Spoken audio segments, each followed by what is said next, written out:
Bona tarda a tots. Bona tarda. Jo faré la presentació institucional d'aquest acte. Suposo que la majoria dels que esteu aquí no sou arquitectes, per tant, benvinguts. Aquest és el Col·legi d'Arquitectes de Catalunya i ja fa temps que la nostra assemblea ens ha demanat de tenir una proposta realment clara d'ensenyar arquitectura en l'educació escolar. Entrar, diguéssim, en aquesta dinàmica d'educar per entendre els valors de l'arquitectura.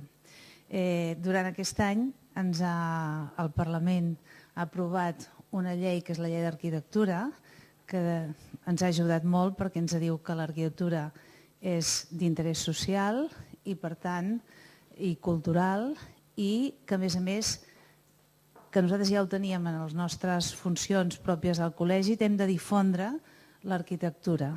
I aquesta difusió, tal com diu la llei d'arquitectura, ha d'arribar a les escoles, o sigui, ha d'arribar a l'etapa d'educació infantil i en les diferents etapes. Per què? Perquè l'arquitectura al final és tot. L'arquitectura és hàbitat, l'arquitectura és carrer, són places, és ciutat i els valors que emanen d'això els hem de saber percebre com a persones, per saber ser crítics, per saber pensar-los, repensar-los i per tant enteníem que com a projecte, el projecte d'ensenyament en les etapes escolars de l'arquitectura era un projecte que el col·legi hi havia de dedicar-hi temps, esforços i diners, perquè al final sempre s'hi ha de dedicar diners.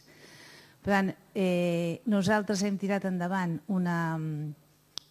aquest any per començar, tot i que anteriorment teníem a les diferents etapes que hem anat fent de diferents anys experiències molt interessants, una a Girona d'ensenyar arquitectura, aprendre arquitectura, que es va fer durant 2 anys, que es va acabar, diguéssim, amb l'Auditori de Girona ple de nens explicant quina seria la seva casa ideal.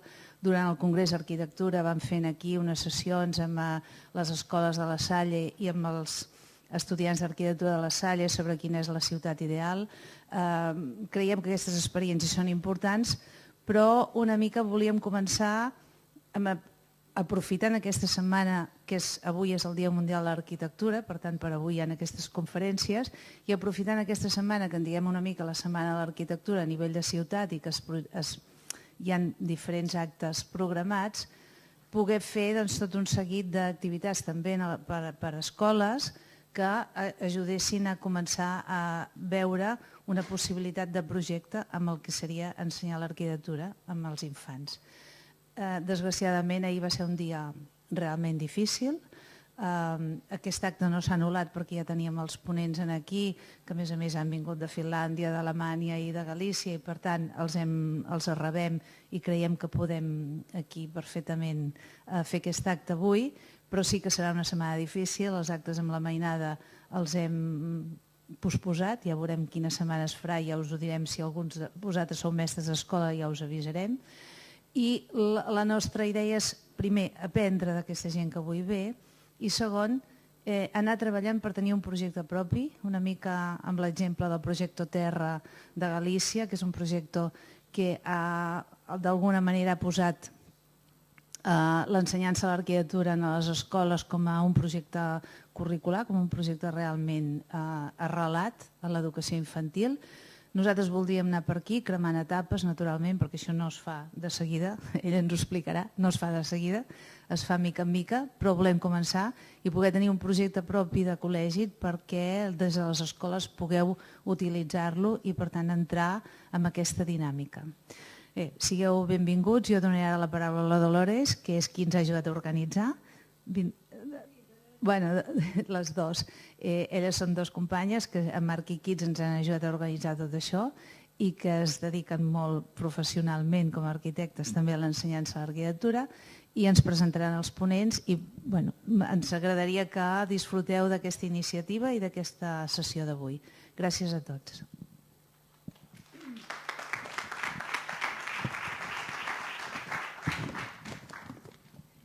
Buenas tardes a todos, muchas gracias por venir.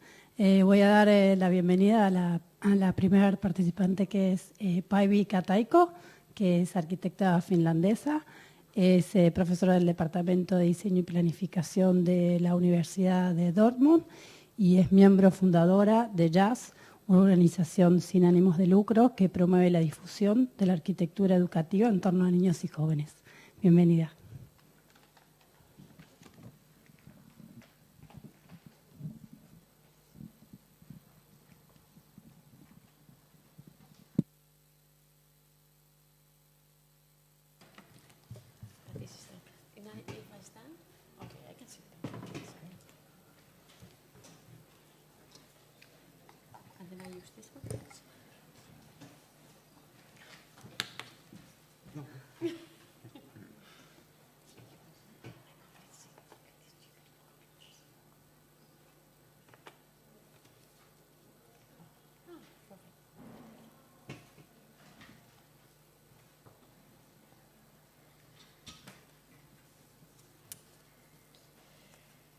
So, good afternoon.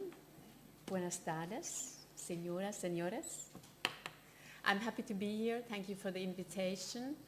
And I'm really proud to be here and present and tell you something about the work of our association, Jugendarchitekturstadt, and it's like youth, architecture, and city is the name.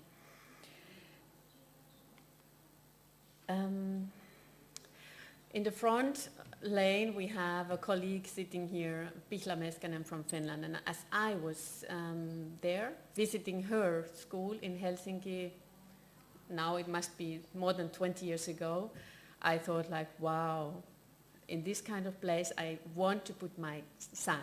And he was then like 4 years, 3 years, 4 years old, something like this. And now he's 20. But in between happened, I came back to Germany, to home where I lived, and I was looking for this kind of places. There was nothing. And what you do, you made one by yourself. This is the way. So this is, in this way we are. In 2005, it took some years. In 2005, we crowned it the association, non-profit association, yes, which has now, 12 years later, around 20 members. It's not growing anymore. We also don't want that it grow, but it's like quite fine for us. We have done in these 12 years around 500 projects and reached indeed more than 10,000 participants. And there we also include the teachers who we have been teaching. And we are proud for this. So we are not only active in Germany, but also, this map shows you this is Germany, this is the country of Germany, and there are indeed some white spots still. So we have not been everywhere, but almost everywhere. The number shows the amount of the project we've done there. And we are also happy to come abroad, as you see.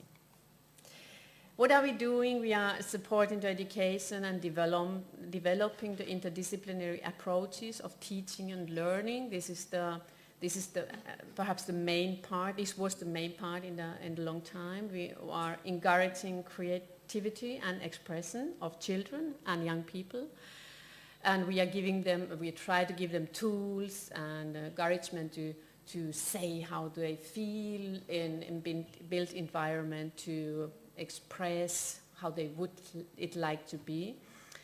More and more we are participating, children and youth, in the fields of urban planning, as well as in the design of the built environment and public buildings. This is indeed the biggest part at the moment what we are doing, and we think that no participation can be done without education before. And in many cases we combine this, so there is from yes, no participation projects if there is no education indeed in it. So, and we think this rise to responsibility and critical faculty in dealing with the matters of the built environment and architecture. And of course, this creates a dialogue with children and young people on their views on their ideas of the built environment, and we try to support them to get this dialogue with the adult people. So what we do a little bit more, we organize, I start because I heard that congratulations, I should say, in Spain, that you have architecture as a part of the curricula in schools now. So we also have it in Germany, but it's also the but.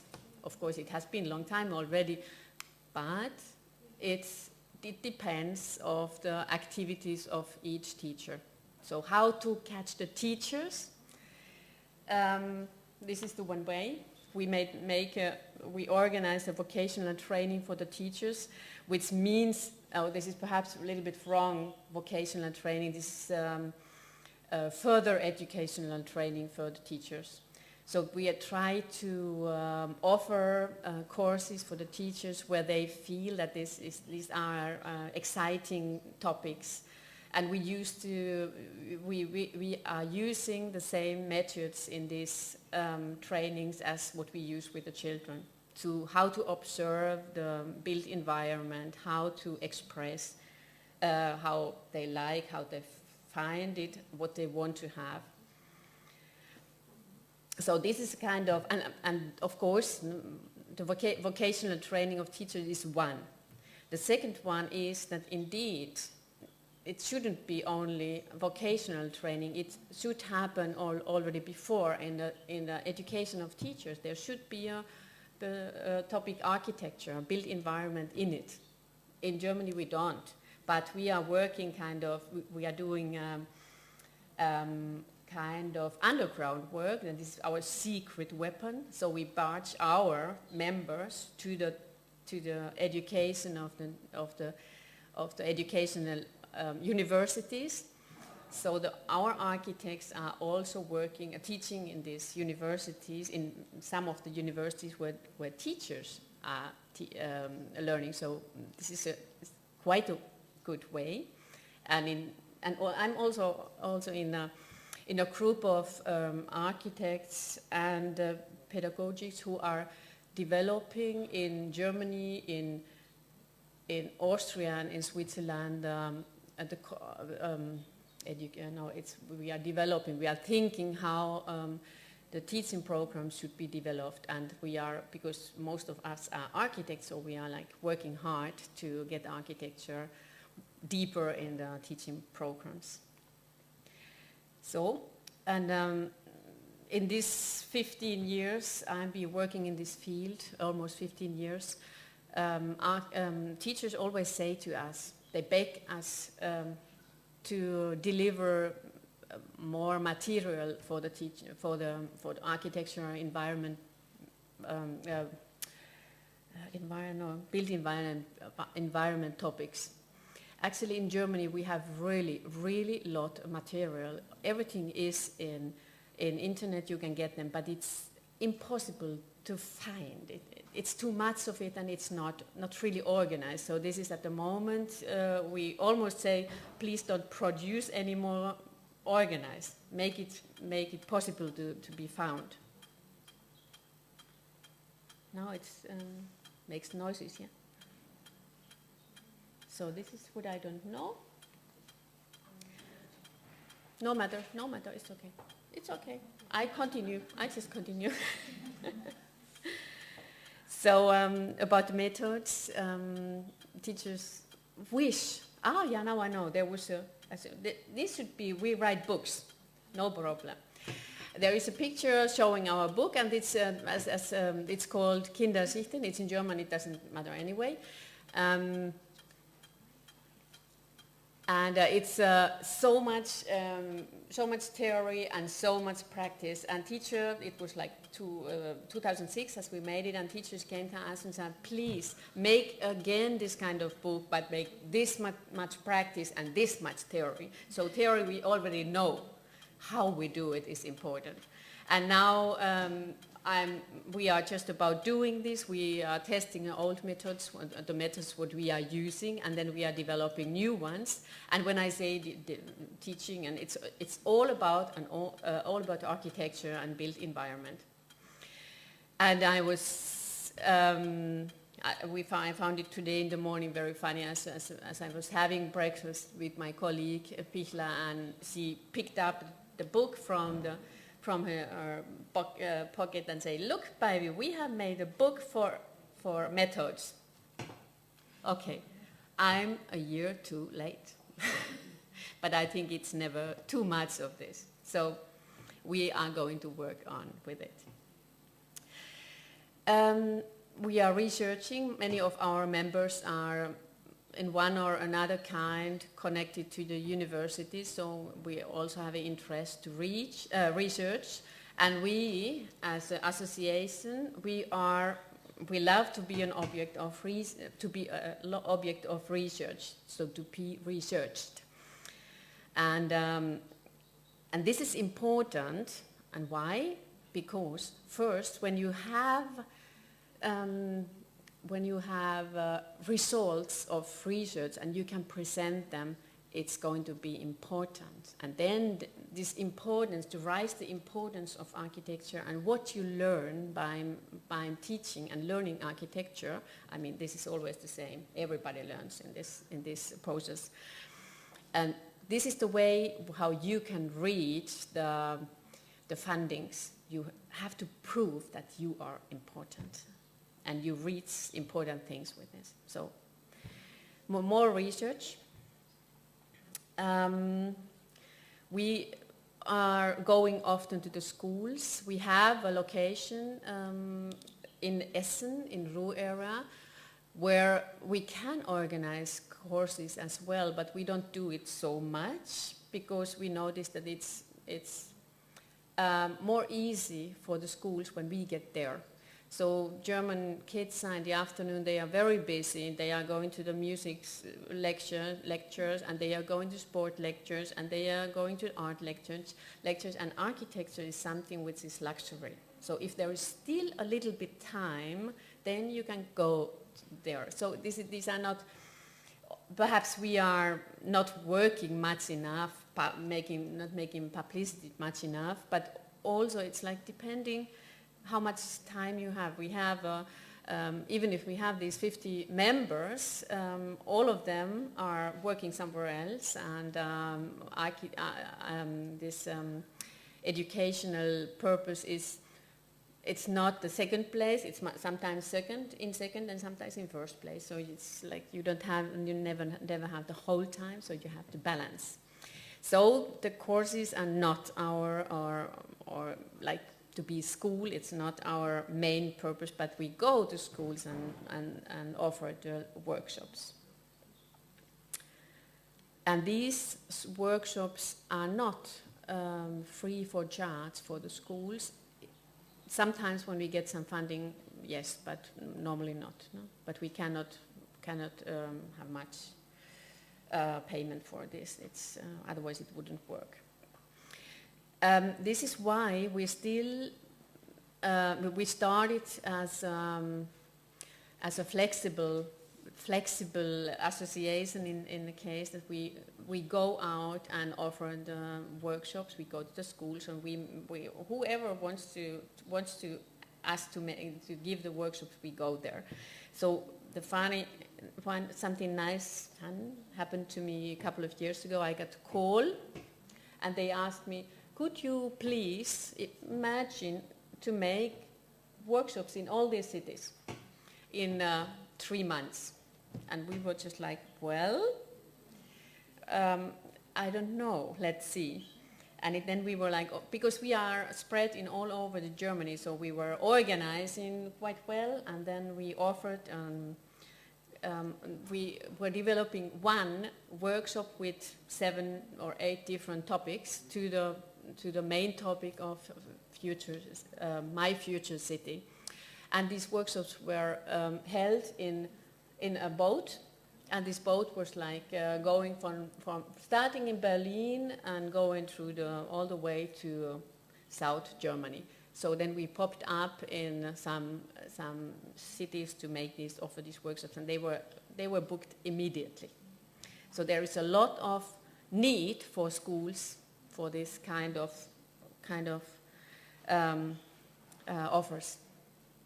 And teachers say, this is what we always get back, that we don't know, we have to teach architecture topics, but we don't know how. So please help us. And of course, and then we have, I didn't say almost anything to the funding and financing of these projects. It's every project we have to find financing for each project and every time. And sometimes it's not possible, or we say, well, this topic is nice, we make it anyway, and these are courses we make mostly in our school in Essen.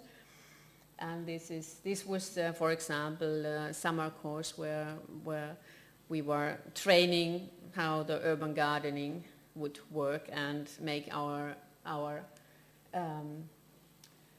environment better. So these flowers are still there. And this is the field where I said we are working the mostly at the moment. It is about the participation. We follow the law. We participate children and young people in planning process. Since 70s, there is a sentence in German law which says that all the people have to be participated in planning processes, whatever it is. But it was, we all know, I guess it's similar here, we all know how it is. The architects or planners, they get in front of, when the plan is ready, they show it for the citizens, and they are allowed to say if they like it or if they don't like it, and that's it. And so you perhaps get some feedback, but not much. Anyway, in Germany, is it like this? And nobody was thinking about children and youth. And 10 years ago, we started to talk about it. We have to think they are part of our society, and it's not only now, but now at the moment they are talking for themselves. But then later on, they are like capable citizens for the questions of future developing of the city and also architecture. So it's important to make this. And we have been talking and doing a much. And then 2 years ago in the summer, this sentence, this law still looks the same, but then there came the new sentence. This is called the Kommentar, and then it was like deepening sentence. Also, young children and young people are the part of the publicity. So this was very clear that the law wanted to show that this is important. You have to make it. You don't have to. You are not allowed to forget the youngest citizens in our society. So we felt like heroes. And this sentence, this small little sentence with how many? 7 words. It changed. I feel it changed everything, because then, since that, all the cities are taking it seriously. And federal government also, and the local governments, when they are planning the budgets for the years and years, and they always have a big part of money where they say this is for the participation of children and youth, and this is a win. And in this, And in last years, we have been developing, together with my office, a system to participate, not only children and youth, but also teachers and municipality in a school planning.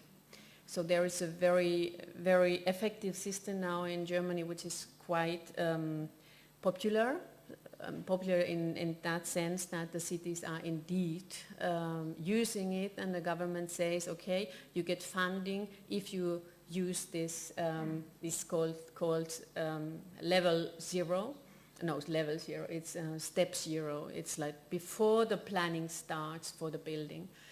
And this is really, if you ever have a possibility to have a check, Phase 0 in internet, please take a look. It's effective, it's very good. So, how much time do I have? 10 minutes? Okay.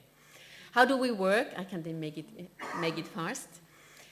Our workshops, our courses, our seminars are always separated in 4 parts.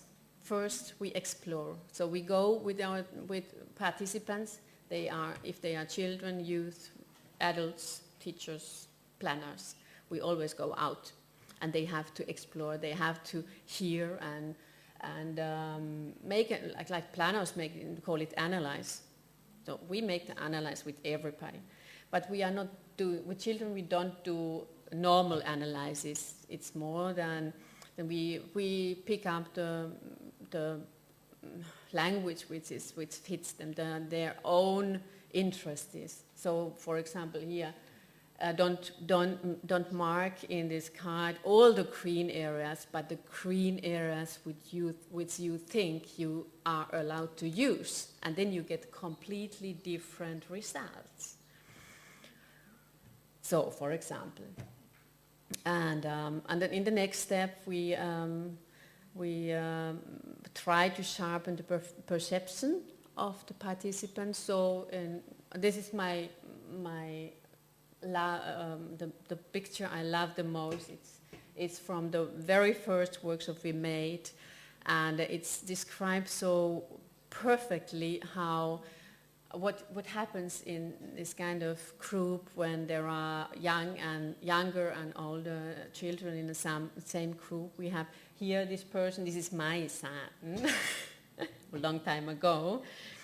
He was just like 1 week at school, couldn't write more than his own name.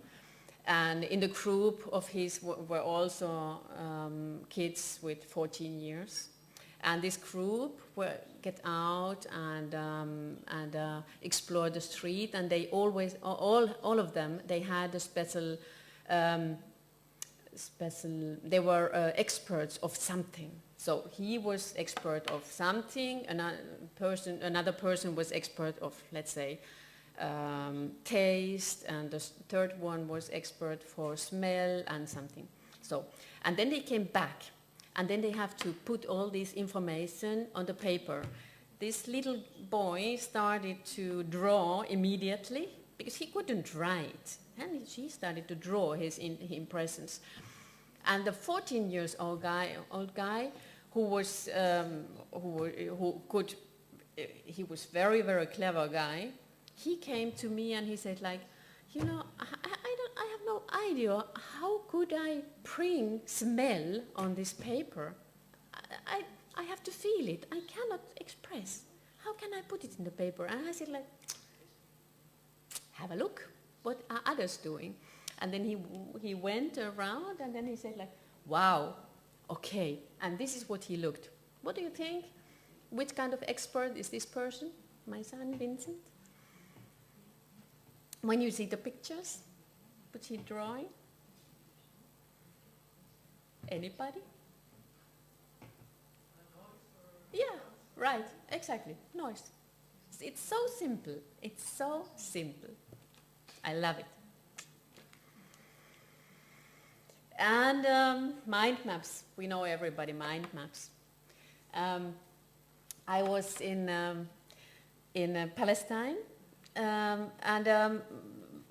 we had a workshop for children and adults, and we had a little girl.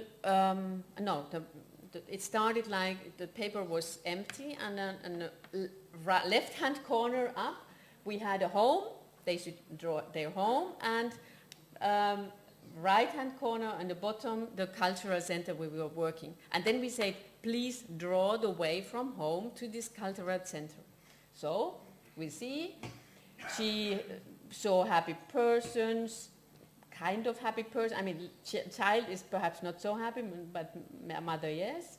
And cars and houses, but it was gray. First light was they saw in it was something nice in a cultural center.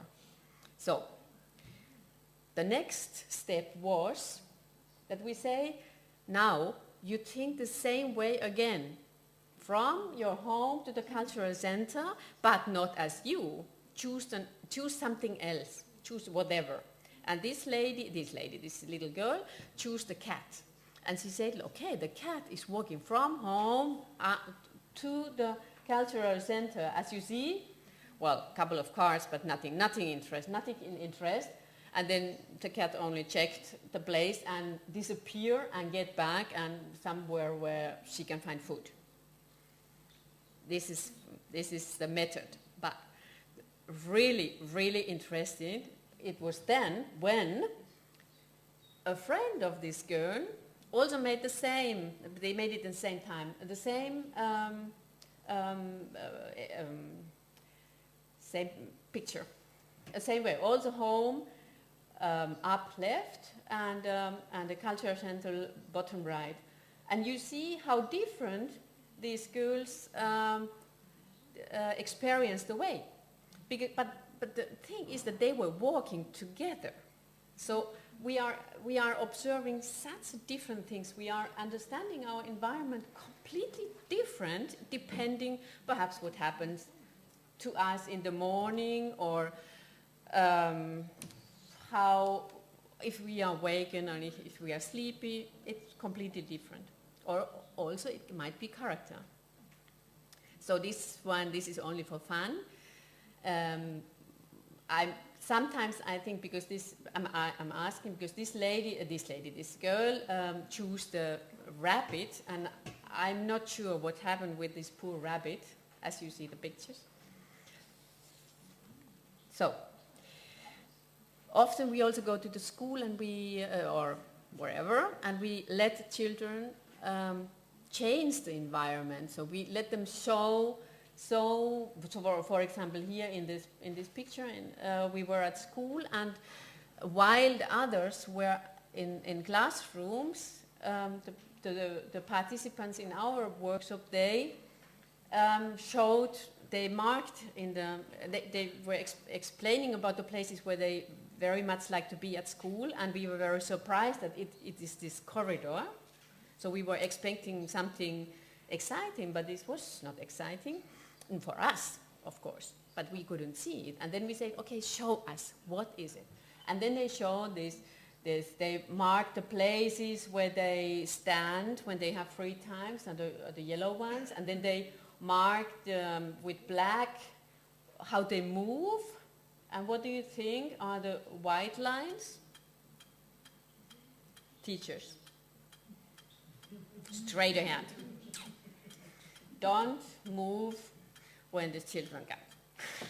So, and only a couple of minutes later, the other children came out from the classes, and they were like, what classrooms? And they were like, what is this? What happened here? And the others were observing, what are they saying, how they find this, what we done, what they think, what we want to show with this.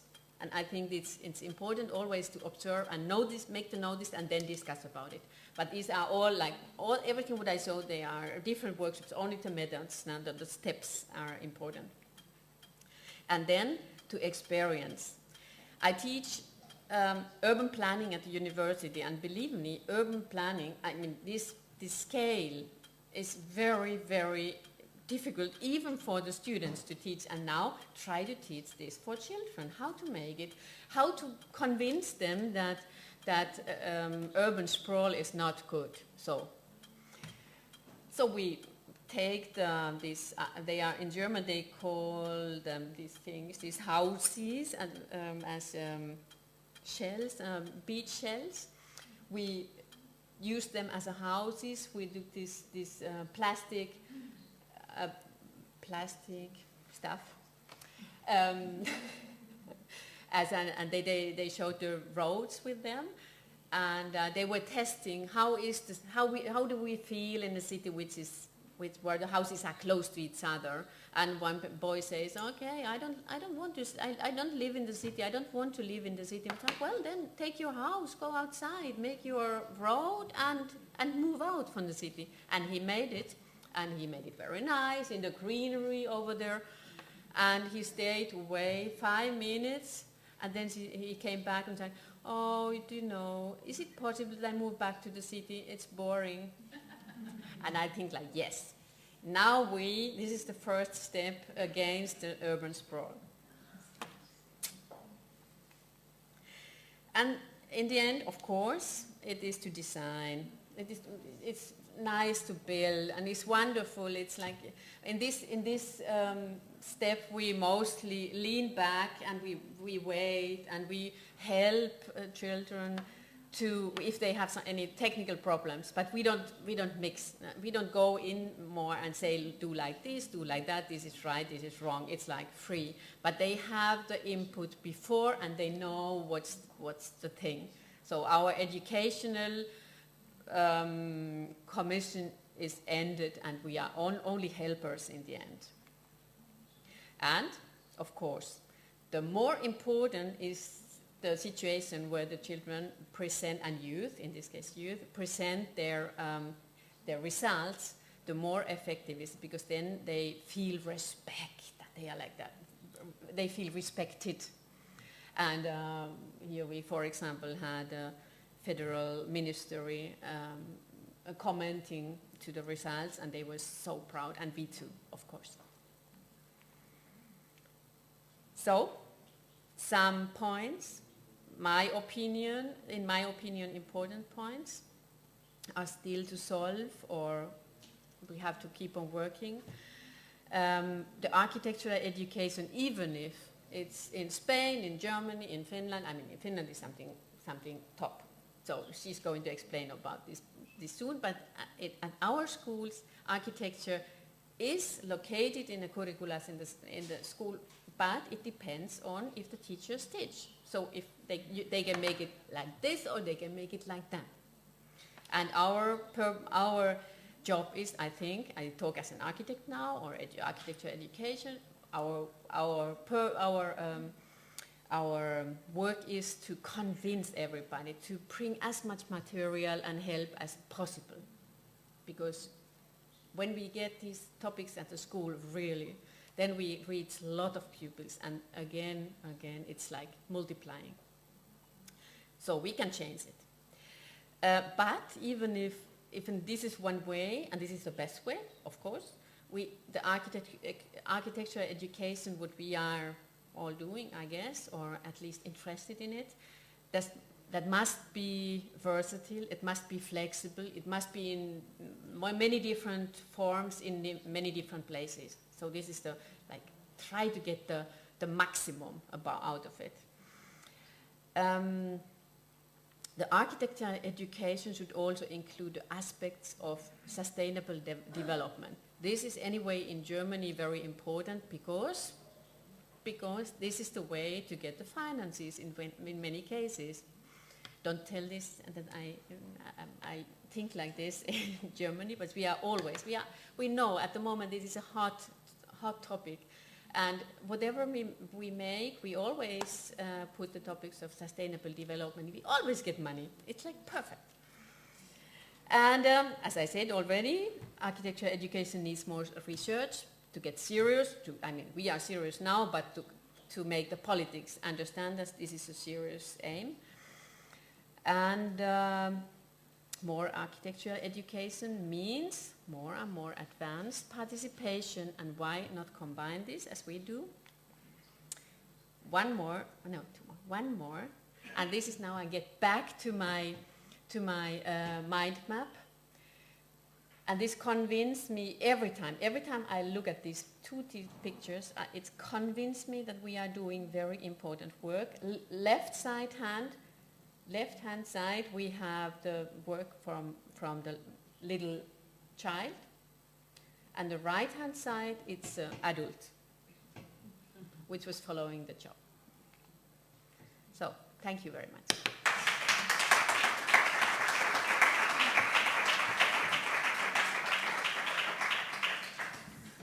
Muchas gracias, Ivy. Thank you very much. Si quieren, podemos hacer unas preguntas rápidas, 5 minutos, porque vamos bastante, para no cortar el cierre, que vamos a hacer una mesa redonda de preguntas y respuestas. Entonces, si hay alguien que quiera hacer alguna pregunta puntual a Ivy sobre el tema, no sé. ¿Ningún curioso? ¿Seguimos? Bueno, thank you, Ivy.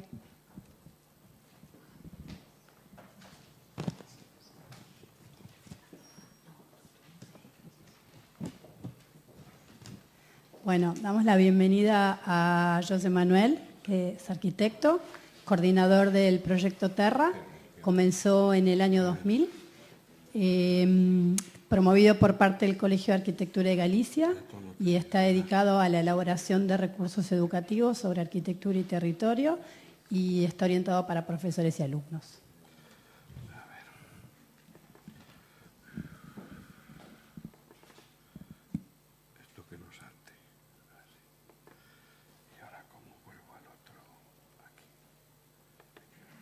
Bueno, buenas tardes. Muchísimas gracias al Colegio de Arquitectos de Cataluña por esta invitación y a Kikit por sus formidables gestiones y amabilidades en estos días, ¿no? Bueno, yo lo que voy a contar es un proyecto que surgió en el año 2000. Es una iniciativa del Colegio Oficial de Arquitectos de Galicia. Y el motivo por el que surgió esto surge de un poco de una frustración disciplinar, ¿no?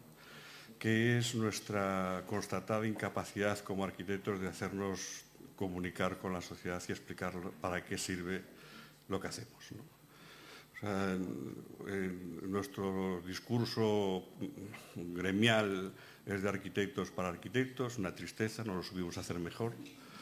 Y ya para intentar superar esta frustración dijimos que esto hay que cambiar el discurso hay que dirigirlo hacia otro lado, ¿no? Entonces tenemos que poner en valor nuestro conocimiento disciplinar, pero el destinatario tiene que ser la sociedad. Y entonces, en ese sentido, en el año 2000 un colectivo, un grupo que éramos estas personas, yo soy profesor de educación secundaria, profesor de dibujo, también soy profesor en la Escuela de Arquitectura, y junto con Pedro de Llano, que es catedrático de la escuela, y Juan Luis Dalda, que es urbanista, también, bueno, tristemente fallecido hace unos años, pero un excepcional profesional del tema del estudio de nuestro país, junto con Antonio Díaz, que es un profesor de educación secundaria, y José Luis González, que es un maestro, conformamos lo que era el equipo un poco organizador del proyecto Terra, ¿no? Y nos pusimos a trabajar con la intención de producir recursos que pudiesen servir, bueno, para ver si esto que trabajamos y que tanto nos interesa y que nos preocupa, que sea entendido y valorado por la sociedad, pues no difícilmente podemos avanzar, pues seguir estrategias para hacerlo, ¿no? Entonces, bueno, decir que en nuestra web está todo, libre en abierto, podéis coger, descargar, destrozar lo que os apetezca. Normalmente los materiales están presentados también por partes, imágenes por un lado, para que cada uno pueda montarse el discurso que quiera. Simplemente nosotros lo damos resuelto por partes y ahora os explico un poco lo que entendemos que puedes tener de interés. O sea, más que enseñaros materiales específicos, que pasaré rápidamente por encima de ellos, pues para que veáis que es verdad que lo estamos haciendo, pero yo creo que lo importante es explicar cuál es la estrategia que hemos seguido para que esto pues, llegase a funcionar, ¿no? Yo tardé tiempo en tomar conciencia de, bueno, de un poco de lo que habíamos sido capaces de hacer, porque bueno, uno está en su sitio, trabaja para su gente y te mueves en tu territorio y haces lo que puedes, como hacemos casi todos, ¿no? Y con el paso del tiempo pues vas tomando conciencia de, bueno, lo que has conseguido hacer en tu país con los recursos disponibles y el alcance que has conseguido. Antes de hacer nada, cuando surgió el proyecto, insisto, surgido de una frustración disciplinar, había unas cuestiones básicas que uno se planteaba de, bueno, vamos a hacer un proyecto educativo, pero ¿para qué? ¿Cómo? ¿Quiénes son los elementos? ¿A quién va dirigido? ¿Cómo tenemos que hacerlo? Entonces, aquí hay estos 10 puntos que voy a enunciar muy rápidamente, hacer alguna pequeña referencia a los que considero más importantes, ¿no? Primero es que entendemos que la reflexión sobre los espacios que habitamos es una reflexión que tiene que implicar y llegar a toda la población. O sea, no es un conocimiento aislado que solo le preocupa a 4. O sea, los espacios que habitamos es que nos tienen que preocupar a todos. Entonces, esa visión de universalidad de lo que nosotros proponemos obligaba a unas estrategias específicas, ¿no? Entonces, primera cuestión es eso. Y si es global, ¿cómo conseguimos llegar a la mayoría de la población, a la totalidad? Pues evidentemente actuando en las etapas de escolarización obligatoria. Y así fue como surgió, ¿no?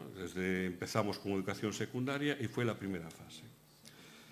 Pero también entendíamos que lo que queríamos hacer era tan ambicioso que solos no podíamos. Es absurdo pensar que un colegio profesional, por mucho interés y compromiso que tenga, va a conseguir alcanzar algo tan ambicioso. Por lo tanto, era necesario buscar cómplices. Entonces, una de las cosas que hicimos es trabajar con organismos, instituciones, asociaciones, administraciones, que fuesen agentes activos sobre los espacios que habitamos para buscar sus complicidades, ¿no? Y a tal fin firmamos convenios múltiples a todos los niveles y el más importante fue con la Xunta de Galicia, que garantizó la financiación del proyecto a lo largo de todos estos años, ¿no? Bueno, antes de nada, deciros que ahí posiblemente hayáis cogido el díptico este, si no lo tenéis a disposición, donde tenéis un A3 impreso por las dos caras. Tengo que decir que es lo primero que imprimimos en castellano. Hasta ahora todos nuestros documentos siempre estuvieron impresos en gallego. Y ahí tenéis lo que hemos hecho y con códigos QR para que podáis acceder fácilmente a los materiales. Por lo tanto, no voy a perder mucho tiempo con ellos, ¿no? Si nosotros teníamos claro que queríamos llegar al mundo de la educación, yo soy profesor de educación secundaria, aunque doy clases en la universidad, en realidad mi cabeza está estructurada como profesor de educación secundaria. Conozco el mundo educativo porque llevo en él 33 años. Entonces, todos sabemos que una de las cosas que se padece en el mundo de la educación es la saturación curricular. Cada vez que la sociedad tiene un problema, hay que crear una asignatura nueva, pues para tratar lo que sea, ¿no?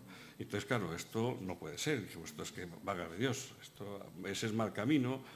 Y lo que dijimos es al revés, hay que buscar lo que nosotros queremos contar, seguro que ya está en los currículos, como evidentemente pasa, porque evidentemente todo está en los currículos, como todos sabemos. Otra cosa es que las editoriales adaptan los currículos y dan su versión en sus libros de texto. Entonces nosotros lo que hicimos fue decir, bueno, vamos a estudiarnos los currículos, los temas que nos preocupan evidentemente estaban allí y dijimos lo que vamos a hacer es aportar recursos específicos que completen a los que allí hay, ¿no? Ese es un elemento estratégico que entendíamos fundamental, ¿no? Otro elemento básico es la totalidad. ¿Qué hicimos totalidad? Porque entendíamos que una propuesta educativa del alcance que nosotros queríamos darle tiene que llegar a toda la población escolar de nuestro país. No es un proyecto urbano, no es un proyecto rural, no es un proyecto metropolitano, es un proyecto de país. Y el país es diverso y complejo. Por lo tanto, entendíamos que ese perfil, ese horizonte, ese universo, teníamos que tenerlo presente en todo momento. Os pongo unos datos de cómo es Galicia. En Galicia tenemos una población a día de hoy de 2.720.000 personas, con unos escolares, una población escolar de 4 a 16 años de 288.000 alumnos y alumnas, escolarizados en 1.323 centros. Ese es nuestro universo y tenemos que poder llegar a todos. Nosotros llegamos, otra cosa es que nos hagan caso, pero la primera cuestión es que hay que llegar, ¿no? Y yo puedo decir que a día de hoy hemos llegado. Después podemos hablar un poco más qué ha pasado cuando petamos a la puerta, ¿no? Como estrategia básica, si yo quiero llegar al mundo educativo y quiero llegar con ese criterio de universalidad y totalidad, hay algo que para mí como docente es incuestionable. El profesorado que está en los centros, que estuvo y que estará, es un elemento indispensable e insustituible en el proceso en el que nosotros queremos cooperar con ellos. Por lo tanto, por ejemplo, una característica del proyecto Terra es que nosotros nunca vamos a los centros. O sea, nosotros a los centros enviamos recursos, damos formación del profesorado y aportamos actividades complementarias. Pero todo el trabajo educativo tiene que estar integrado en la práctica habitual en los centros. Y el mediador o mediadora es el profesorado que ya está en las aulas. Entonces, para nosotros esto es fundamental. Y el perfil del profesorado se tuvo siempre muy en cuenta a la hora del desarrollo de estos materiales. Pero no solamente eso, sino que todos los materiales que ahí veis, los que tenéis en esa hojita, han sido siempre elaborados por profesorado del nivel educativo al que iban dirigidos. Esto no es un discurso de la universidad o de la disciplina que se transmite directamente. Cada vez que hacemos material para un nivel educativo que nos lleva una media de unos 3 años, constituimos un equipo, por un lado, de asesores, que son los que dan la formación específica, el conocimiento disciplinar que queremos hacer llegar, y después de los profesores y profesoras que van a ser los mediadores y que van a transformar ese conocimiento que desde la disciplina podemos aportar al mundo de la educación en recursos específicos útiles en las propias aulas. Esto nos ha garantizado que a día de hoy todos los recursos elaborados jamás hemos recibido una crítica diciendo no son aplicables, no son adecuados, el lenguaje no es el oportuno, los niveles de dificultad no se adaptan al nivel educativo. Eso jamás. Y eso ha sido posible porque los que han elaborado los materiales en cada uno de los casos ha sido profesorado de ese nivel, ¿no? Creemos que ha sido una estrategia que nos ha funcionado bien, ¿no? Otro aspecto fundamental, la diversidad, ¿no? Y la diversidad a todos los niveles. O sea, si vosotros sois profesores y profesoras, sabemos que los recursos que ponemos en los centros son muy distintos. Unos tienen de todo y otros no tenemos de nada. Unos tenían cañones de vídeo y nosotros seguíamos con el pizarrín. Entonces, ¿qué ocurre? Pues que al final nosotros tenemos que dar recursos para la situación más adversa. O sea, porque es el filtro que te va a garantizar que llegas, ¿no? Por otro lado, el alumnado es diverso.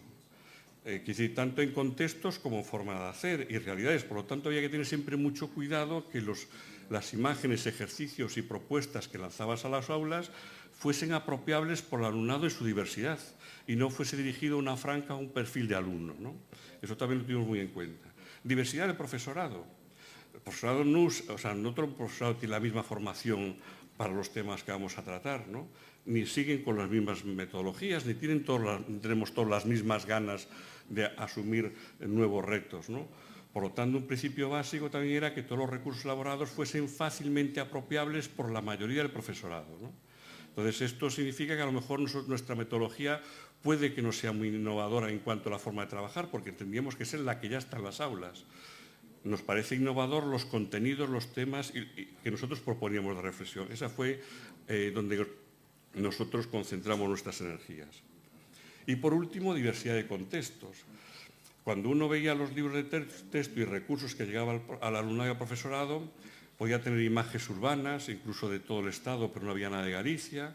Nosotros entendíamos que había una ausencia muy grande de contextualización a la realidad propia de esas reflexiones que se ponían en general sobre los espacios que habitamos. Y nosotros tenemos un universo de ciudades, aldeas, villas, costa, interior, val, montaña, industria, economía agraria. Toda esa diversidad de situaciones tenían que estar siempre recogidos en los materiales, ¿no? Dentro de la metodología de trabajo estaba la experimentación, es decir, todos los materiales que se elaboraron, siempre por profesorado del nivel educativo al que iban dirigidos, fueron previamente experimentados en los centros colaboradores del proyecto, ¿no?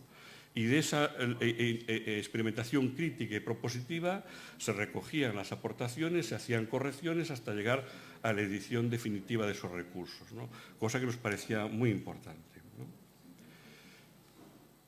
Poco a poco la interdisciplinaridad que es inherente a la reflexión sobre los espacios que habitamos se fue incorporando al proyecto, ¿no?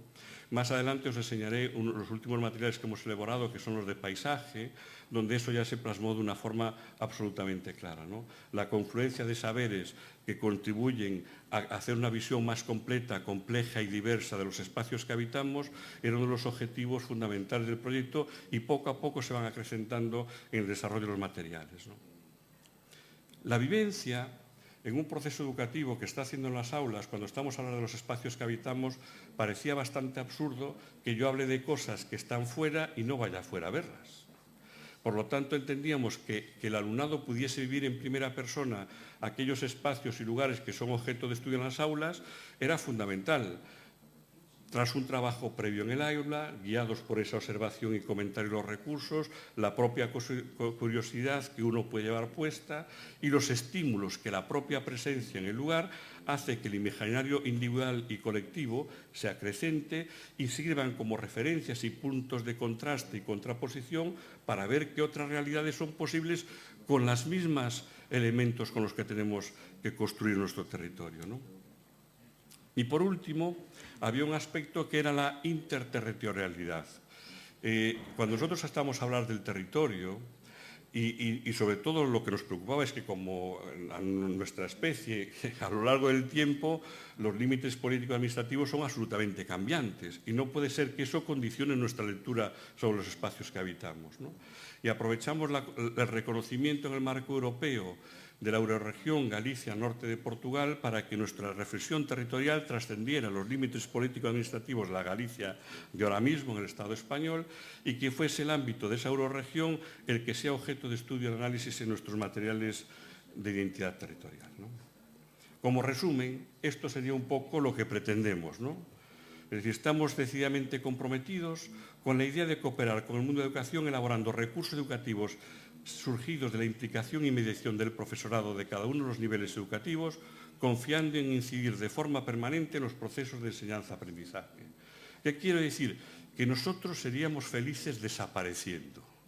Si conseguimos que ya al final la reflexión sobre los espacios que habitamos se integre con absoluta naturalidad en los procesos educativos, la razón de ser del proyecto Terra ya no es. Y eso es lo mejor que nos puede pasar. Y eso es la línea que está. Para eso es fundamental que desde los inicios el protagonismo lo tengan los mediadores del proceso de enseñanza-aprendizaje y todos los que constituyen la comunidad educativa. Nosotros somos en este momento, no digo intrusos porque todos tenemos compromiso social, pero estamos tomando una iniciativa que a priori podríamos pensar que no nos debería tocar, ¿no? Pero ante una deficiencia o carencia que sí notamos, pues allá nos lanzamos, ¿no? Entonces, por resumir, el objetivo fundamental que ya los anunció antes la compañera que me precedió, porque en esto una de las cosas mágicas que tiene esto es que sin conocernos y saber muchas veces lo que hacemos nosotros, al final yo creo que el espíritu de la disciplina nos hace coincidir en los objetivos generales que todos perseguimos, ¿no? Entonces poner esto y lo que escuchasteis antes, que estamos en las mismas cuestiones, ¿no? Estamos hablando de lo mismo, ¿no? Las vías de intervención que nosotros hemos elegido son estas 4, ¿no? Primero, elaborar unidades didácticas y materiales de apoyo para aportarlos al profesorado. Segundo, dar formación específica al profesorado. Tercero, aportar actividades complementarias.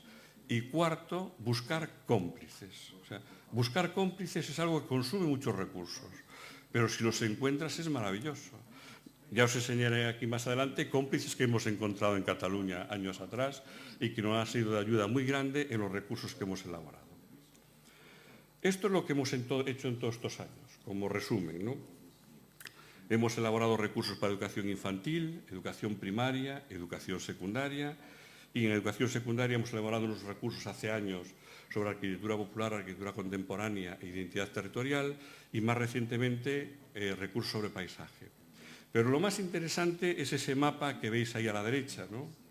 Ese mapa que veis ahí a la derecha lo que hace es recoger las 950 actividades que hemos hecho desde el 2005 hasta ahora, en la que han participado 45.000 escolares de Galicia procedentes de 150 centros distintos de educación secundaria, prácticamente el 50% de los que hay, ¿no? Y eso indica, por un lado, los lugares de procedencia de los centros y en rojo están los lugares de destino. Estos últimos de aquí abajo, que están fuera de Galicia, son las actividades que desarrollamos en Portugal, que son en Porto, Guimarães y Melgaso, ¿no? Podría explicaros las estrategias de eso, pero yo creo que eso, bueno, ya lo leéis en la página y también así curioseáis por las cosas que tenemos.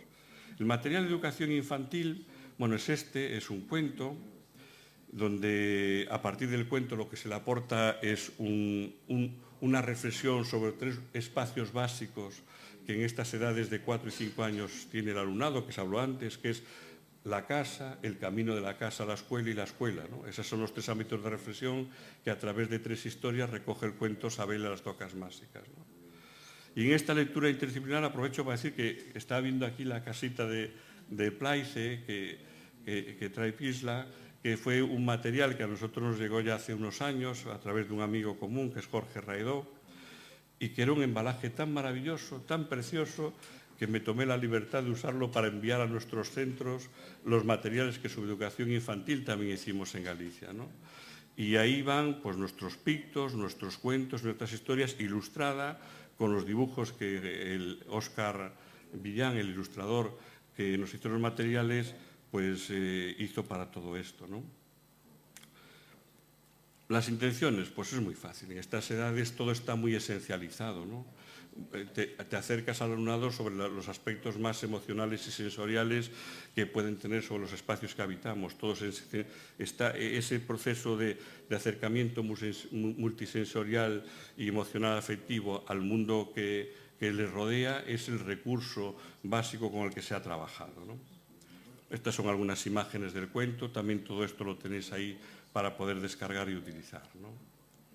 Los materiales para educación primaria se hicieron materiales distintos para cada uno de los ciclos, de 6 a 7, 8, 9, 10, 11, ¿no?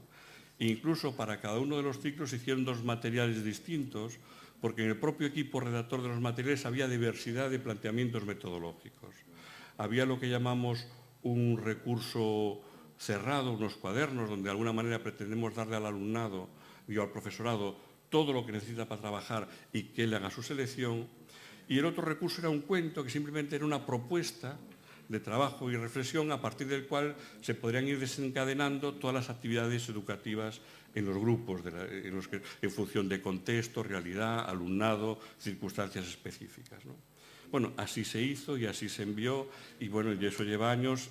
Estos son unos ejemplos de algunas de las imágenes y cómo eso se fue adecuando a cada uno de los niveles educativos y así se fue planteando, ¿no? Siempre tenemos un cuaderno, siempre tenemos un cuento, ¿no? Para educación secundaria, que fueron los primeros materiales que elaboramos y que se empezaron a distribuir en el año 2004, hicimos 3 unidades didácticas, una sobre arquitectura popular, otra sobre arquitectura contemporánea y otra sobre identidad territorial. ¿Por qué? Primero, porque la arquitectura popular nos parecía un patrimonio de un valor tan brutal y tan esencial en estos momentos que nos parece sorprendente que no fuese objeto de estudio ni tan siquiera en las escuelas de arquitectura. O sea, yo soy estudiante de la Escuela de La Coruña, Pedro de Llano es el mayor estudioso que tenemos en Galicia sobre este tema, era mi catedrático en la asignatura en la que yo daba clase y jamás ha habido en la escuela nada que tuviese que ver con esto, ¿no? Y es un error que nos parece absolutamente brutal, porque cuando se está empezando a hablar de valor de sustentabilidad, integración en el medio, optimización de recursos como un invento nuevo, tenemos cientos de años de historia en nuestros países donde estuvimos reconstruyendo los espacios que habitamos bajo exactamente esas premisas. Evidenciar, explicitar y ayudar a que se vea ese patrimonio heredado dentro de esa óptica de racionalidad y absoluto respeto y economía de medios, nos parecía esencial que formase parte del patrimonio de la ciudadanía cuando se acerca a esas arquitecturas, más allá de esa lectura neorromántica, nostálgica, cariñosa, mira qué casas tan bonitas. ¿Cómo casas tan bonitas? Están llenas de sabiduría. Es necesario saberlas ver con otros ojos, ¿no? Y eso es lo que nosotros intentamos del propio Proyecto Terra, ¿no? Aquí están las unidades que estaban. Bueno, no voy a entrar a contar porque es fácilmente comprensible, ¿no? Simplemente pongo que cuando hacemos reflexiones, pues también nos acercamos aquí, ¿no? El modelo de la Barcelona de Cerdá es un recurso fundamental tanto del éxito como de las propias transformaciones que a veces se producen, ¿no? ¿Cómo podría haber sido si no hubiese sido porque se acabó colmatando la propia reflexión sobre el lugar, ¿no?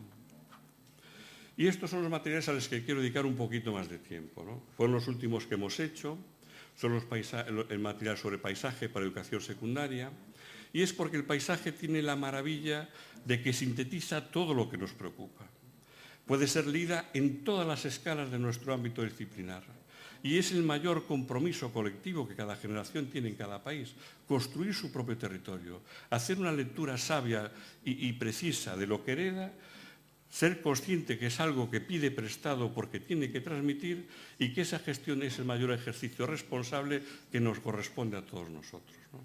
El tener capacidad y ayudar a desarrollar la capacidad de lectura de ese espacio construido fueron objetivo de estos materiales, ¿no?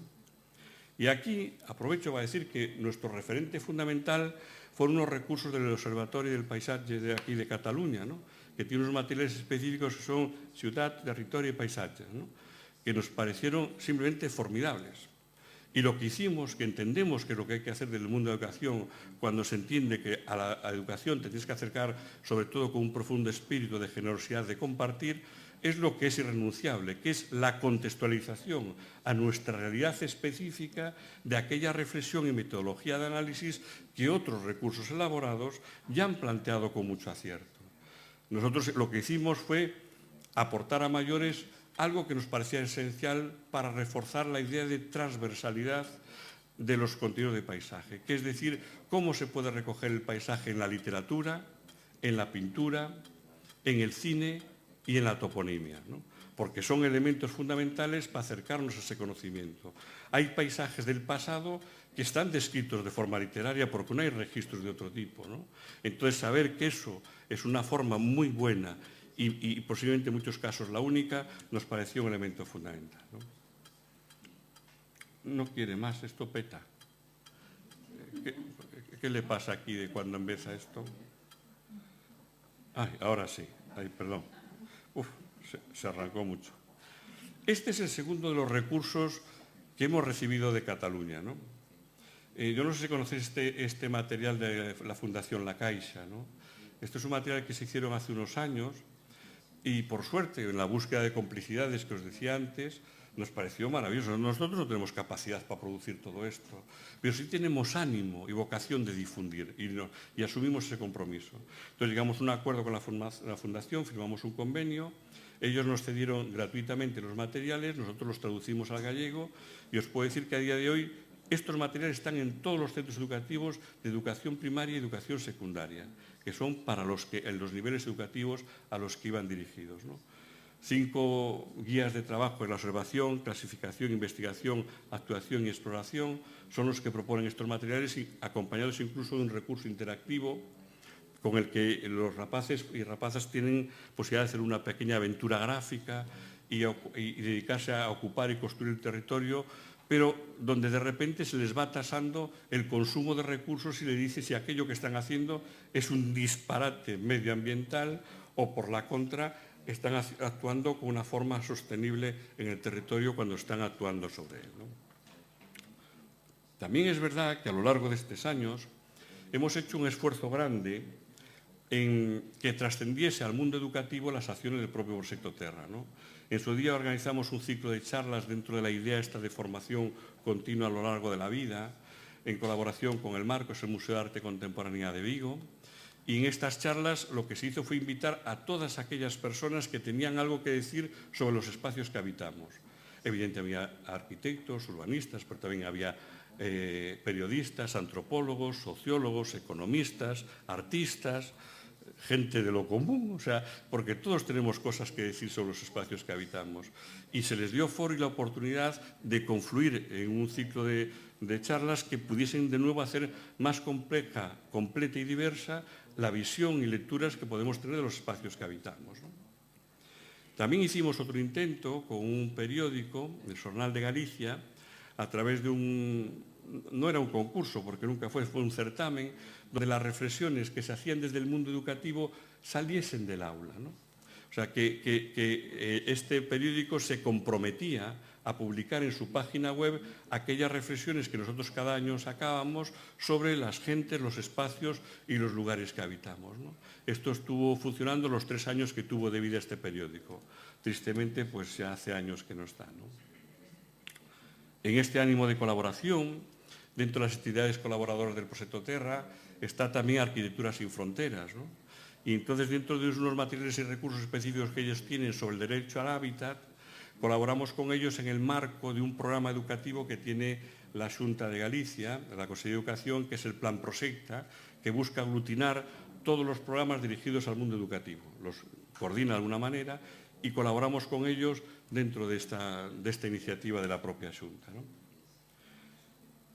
Como muestra de algunos de los recursos, pues que sean los más abiertos, está el cómic La Mansión dos Pampín, que os entregamos, que este cómic está hecho por un ilustrador de Galicia, Miguel Anxo Prado, y que tuvo estos dos maravillosos premios en el Salón del Cómic de Barcelona en el año 2005, al mejor libro y al mejor guión. Y fue un encargo nuestro, o sea, que no fuera un libro de él que nosotros compramos, sino que es un encargo específico que el Proxecto Terra se hizo, ¿no? La verdad es que la lectura que hace de nuestra forma de construir el territorio es dramática, pero es la habilidad que tienen los ilustradores, ¿no? y la gente narrativa, ¿no? Consigue extraerte sonrisas de cosas que en muchos casos son realmente terribles, ¿no? Que producen en la transformación de nuestros espacios. Incluso también hicimos dibujos animados dentro de una campaña de colaboración con dos consellerías en un determinado de la Xunta de Galicia, que era la Consellería de Vivenda e Solo y la Consellería de Ordenación del Territorio, y fue una serie de 12 spots que construimos, ¿no? Que iban a ser emitidos, al final no se emitieron porque se adelantaron las elecciones, pero forman parte de los recursos educativos del propio Proxecto Terra y que, bueno, que también están a disposición en el enlace del código QR que tenéis, ¿no? Y nuestra última actuación, dentro también de la línea de ampliar las complicidades y compartir intereses y tener una visión más completa y otras opciones, está la creación de la primera Bienal Internacional de Educación y Arquitectura para la Infancia y la Juventud, ¿no? Vamos, dicho así parece la leche, pero la verdad es que esperemos que sea una cosa interesante. ¿De dónde surge esto?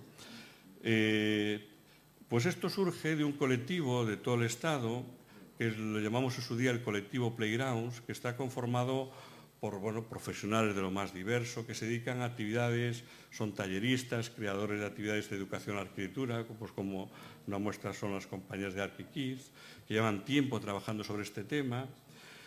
Y bueno, durante tiempo nos reunimos, hace 3 años fue el primer encuentro en Madrid, después tuvimos otro aquí en Barcelona, en el 2016 volvimos a tener otro en Madrid, y ahí se propuso la idea de organizar Ludante, también fue una idea de Jorge Redó, y el Proxecto Terra se postuló a llevar adelante, ¿no? Y siguiendo buscando complicidades, pues conseguimos la del Ayuntamiento de Pontevedra, la Diputación de Pontevedra, y ahora estamos ultimándola con la Xunta de Galicia. Esto es un éxito increíble. Un ayuntamiento del bloque, una diputación del PSOE y una administración autonómica del PP, ¿no? O sea, esto es la maravilla también de un proyecto educativo. Hemos sido capaces de trascender la diversidad de opiniones y que sea un punto de encuentro donde distintas posiciones se entiende que esto es, bueno, una oportunidad que se tiene que poder aprovechar, ¿no? Y entonces, ¿cuál es el objetivo de la Bienal? Pues la primera y fundamental, ya veis, una oportunidad de compartir, debatir, experimentar y difundir proyectos educativos y de investigación que trabajan con el espacio, pero en lo que es algo fundamental, que es que la infancia y la juventud son los protagonistas estrictos en su desarrollo. O sea, intentamos huir de esa idea de que son espacios que los mayores le damos a los niños o a la infancia o a la juventud. No, no. Nosotros los acompañamos en un proceso, los asesoramos, ampliamos su imaginario, los ponemos un poco, les ayudamos en ese proceso, pero las demandas, deseos y propuestas tienen que surgir de ese trabajo conjunto, ¿no? Y así es como se estableció. De hecho, en Galicia lanzamos la convocatoria a todos los colegios de Galicia bajo 3 ámbitos, que era el patio, el camino escolar y la plaza, ¿no? Pero con un requisito fundamental, que es que esos proyectos de alguna manera no se avalaban desde el Proxecto Terra si no había un compromiso previo de alguna administración que se comprometiese a ejecutarlo. En los colegios estamos hartos de papeles que se quedan en papeles. Y como decía antes la compañera que precedió, no podemos seguir alimentando la frustración de que pensamos para que las cosas cambien y nunca llegamos a nada.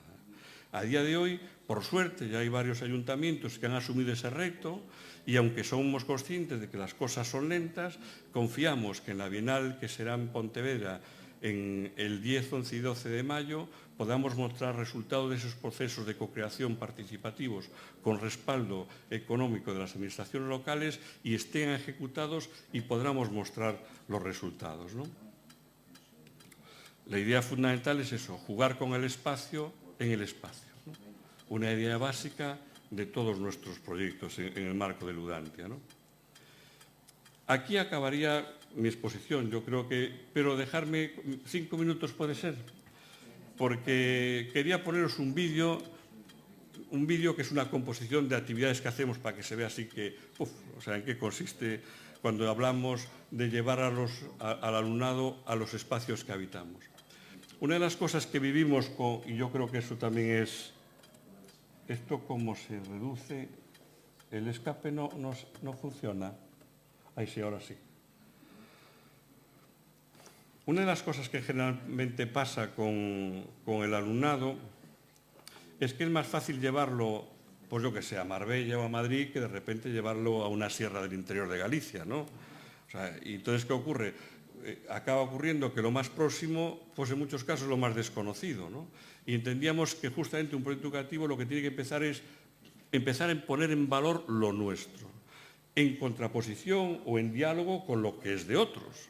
Pero malamente, si negamos y desconocemos lo nuestro, pues posiblemente nos podemos situar debidamente en este mundo más complejo y más global, ¿no?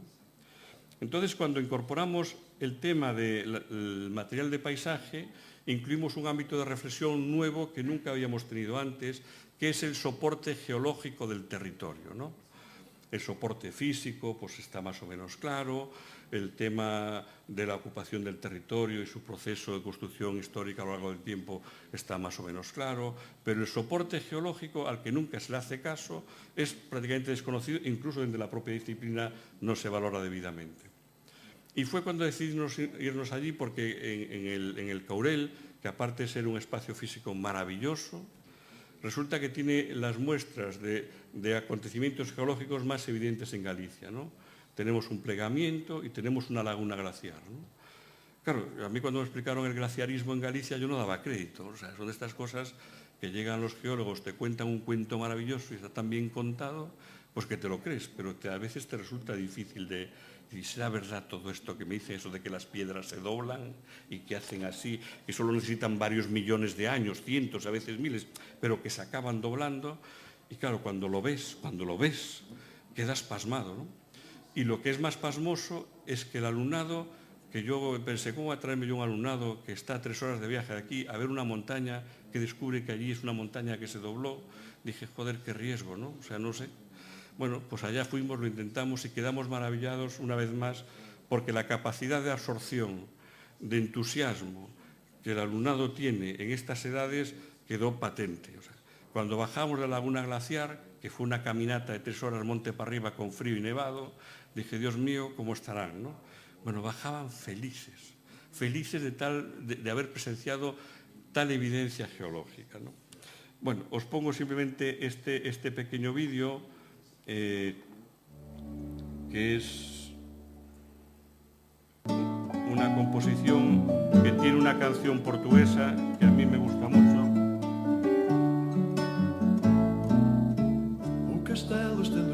Que fue resultado también de la colaboración que tuvimos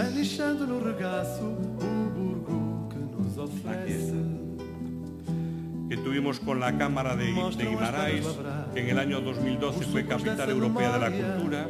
Firmamos un convenio con la Cámara, estuvo la exposición de los 10 años del proyecto Terra en el Ayuntamiento y a partir de ahí pues, lo que hicimos fue, bueno, incorporar esta nueva actividad, ¿no? Do ventre do teu reduto vem festa a celebração. Em cada rua ou travessa, alameda. Estas son las actividades que os decía, que a día de hoy llevamos hechas más de 950 y ya han participado más de 45.000 escolares de educación secundaria. Una edad en general bastante difícil, ¿no? Como sabéis, si sois de ese nivel educativo, pero que hemos tenido la suerte de que hemos cubierto siempre el 100% de nuestra oferta, ¿no? Para sermos tidos num começo tudo de novo, podemos ser todos um, cada será o todo.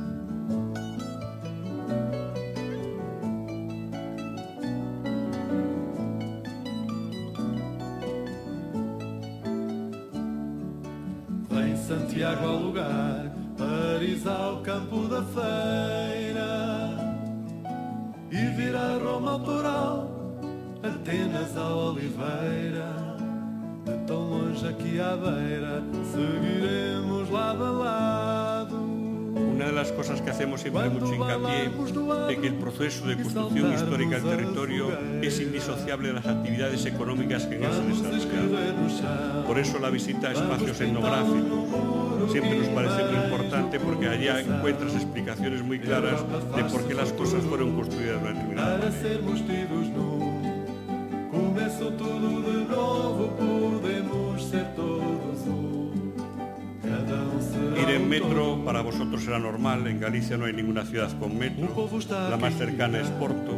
Y por eso cuando vamos allí, los rapaces y las rapazas hacen un pequeño viaje y descubren la amabilidad de ese medio de transporte cuando va en superficie, ¿no? Visita la Casa de la Música. Hacemos normalmente las actividades para las que están pensados los edificios. En este caso una actividad musical que, por cierto, tiene un programa pedagógico formidable.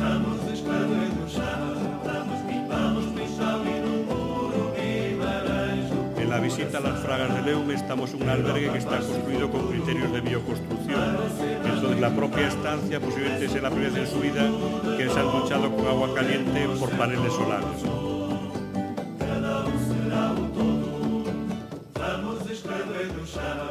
Esa fue la laguna glacial a la que subimos ese día nevado y bajaron entusiasmados.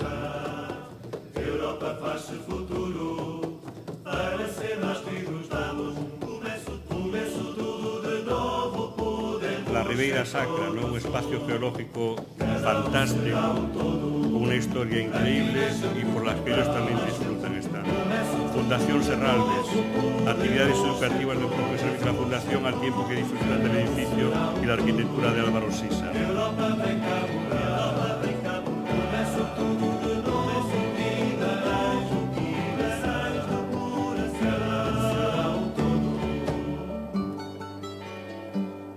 Las Fragas de Leume, aquí las tenéis arriba a la derecha.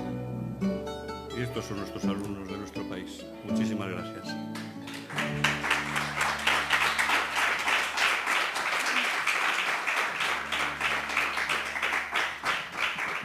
Muchísimas gracias, Josemán.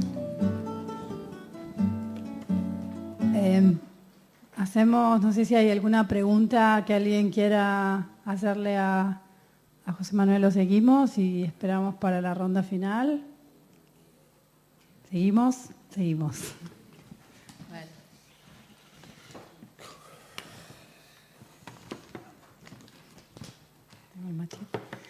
El siguiente invitado es Pisla Meskanen, es arquitecta finlandesa y es una de las fundadoras de Arki, que es una escuela de arquitectura para niños y jóvenes que tuvo sus comienzos hace 20 años ya. Así que bueno, bienvenida. Good evening. It's nice to be here. Thank you for the Association of Catalan Architects for the invitation. And it's actually my second time already here. Last time I was here for Architecture, Education and Society Conference in 2014 in this same space. So it's nice to be here again. I start with this picture to explain. Can I use this? Yes. Okay. Usually they say that Finnish people are really quiet and Spanish people talk a lot, but I'm an exception maybe. So I took this picture here to explain that Finland is a very large country, but all the population is mostly located here in the southern parts. Around the metropolitan area there is 1.5 million people, and all the rest, 3.5 million people, is spread around the country in a vast area. So I come from Helsinki, and we have 500,000, and in the metropolitan 1.5 million, which is like the area where we work with children and youth, and architecture education is the subject. I am architect and educator, and I'm founder of Arki, School of Architecture for Children and Youth, which is a non-profit organization. And it was the initiation of my mother in 1993. And since then I have been working as in this field. We now have 40 architects annually working in Arkki, and I'm trying to, in this next half an hour, I will explain all the different activities, or not all, but some of the different activities, how we work with children. The biggest program is architecture as an extracurricular activity, but we also work inside the schools and kindergartens, so I will tell about all these different programs. We have also, in all this past 23 years, had a lot of workshops in different countries in addition to Finland. So I counted like 23, and I have also been working a few times here in Spain with Solange. The main activities we do is long-term architecture education, architecture workshops, which are usually 2-3 hours. Then we have theme courses, which are usually like 35 hours, and they are run during a week, usually in the holiday season of schools. Then we do, like Päivi was showing, participation projects. So we work together with cities, and we work together with construction companies. And the architect pedagogues who work in Arkki are the intermediators between the official architects and engineers and between children. So the idea is to participate children and to get the real ideas. And as Päivi also mentioned, it's not only like participation, but it's also education and participation at the same time. And we also do teacher training for the Ministry of Education and University of Helsinki. So in the university we teach art teachers who are studying, and sometimes the National Board of Education asks us to make advanced training for the teachers who are already been working for a long time in the field. And then we do materials, which I will show more about at the end. So this is our annual hours, what we teach. So last year we had 5,800 hours, which was, most of it was spent to this long-term architecture education program, where we have 620 children coming every week, and these children have chosen architecture as their hobby, and they are between 4 years and 19, and they can study all this time architecture if they wish to continue, and they have 2 hours every week. And then we had these theme courses, which are hut building, design, computer drawing with SketchUp and these kind of things, 1,600 hours, and then school workshops and other workshops around 700 hours. The new things we started last year in one school is architecture as an elective subject, so that all the kids that are grades 4, 5 and 6 in that school, they can choose architecture one time a week. So they can choose, for example, to have a language like German, or they can choose architecture. And for half a year we sent one architect to this school to work together with the teachers. And of course we did also like a training for the whole school and all the teachers. But now for 6 months they have continued without the architects, so the teachers in the school have continued this without us. Then we have, this is picture from our summer courses, so this hut building courses we've arranged for 23 years, winter courses, different kinds of workshops. And we also make architecture birthday parties for children. Maybe I'll show a quick video here. I'm sorry if there comes too loud noise. I hope it doesn't. When we tried the videos, it suddenly makes a lot of noise.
pedagogical catch in this workshop is that the more you build, the more candy you get home. And this is one picture of the participation project. This one was done for Helsinki City Planning Office, and this is the plan done by our pupils. And the youngest ones were 4 years old, and the oldest ones were 18. And they make a proposal all together, and then they make like a similar presentation as the architects would make.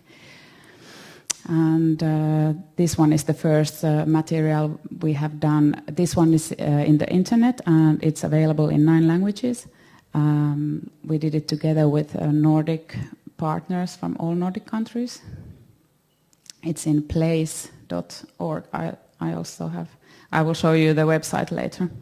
These are some books that I have written, and these are in Finnish language, and they are in the Finnish bookstores. And these are for the families so that they can do the activities at home.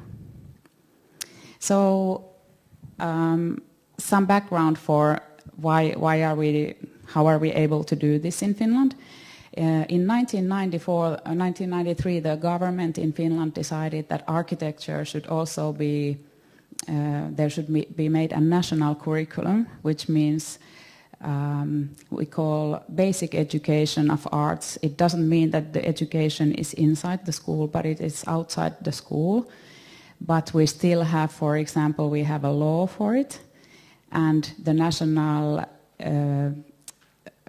Ministry of Education, they make guidelines and a curriculum for it. So since we are the only architecture school in Finland, we also have a guideline for our work made by the National Board of Education. Of course, we have been part of the work group making it, but still there is a guideline. And this means that if we follow the guidelines by the ministry, we also are able to get funding by the ministry. So for the last 10 years, we have been approved as an official art school, and we get funding also from the government.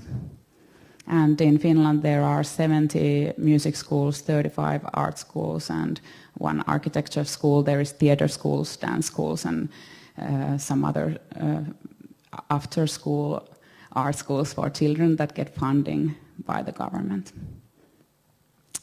So this kind of activity as a hobby, and music schools, art schools, and our school are many times started by NGOs, but also some of them are started and run by cities around Finland.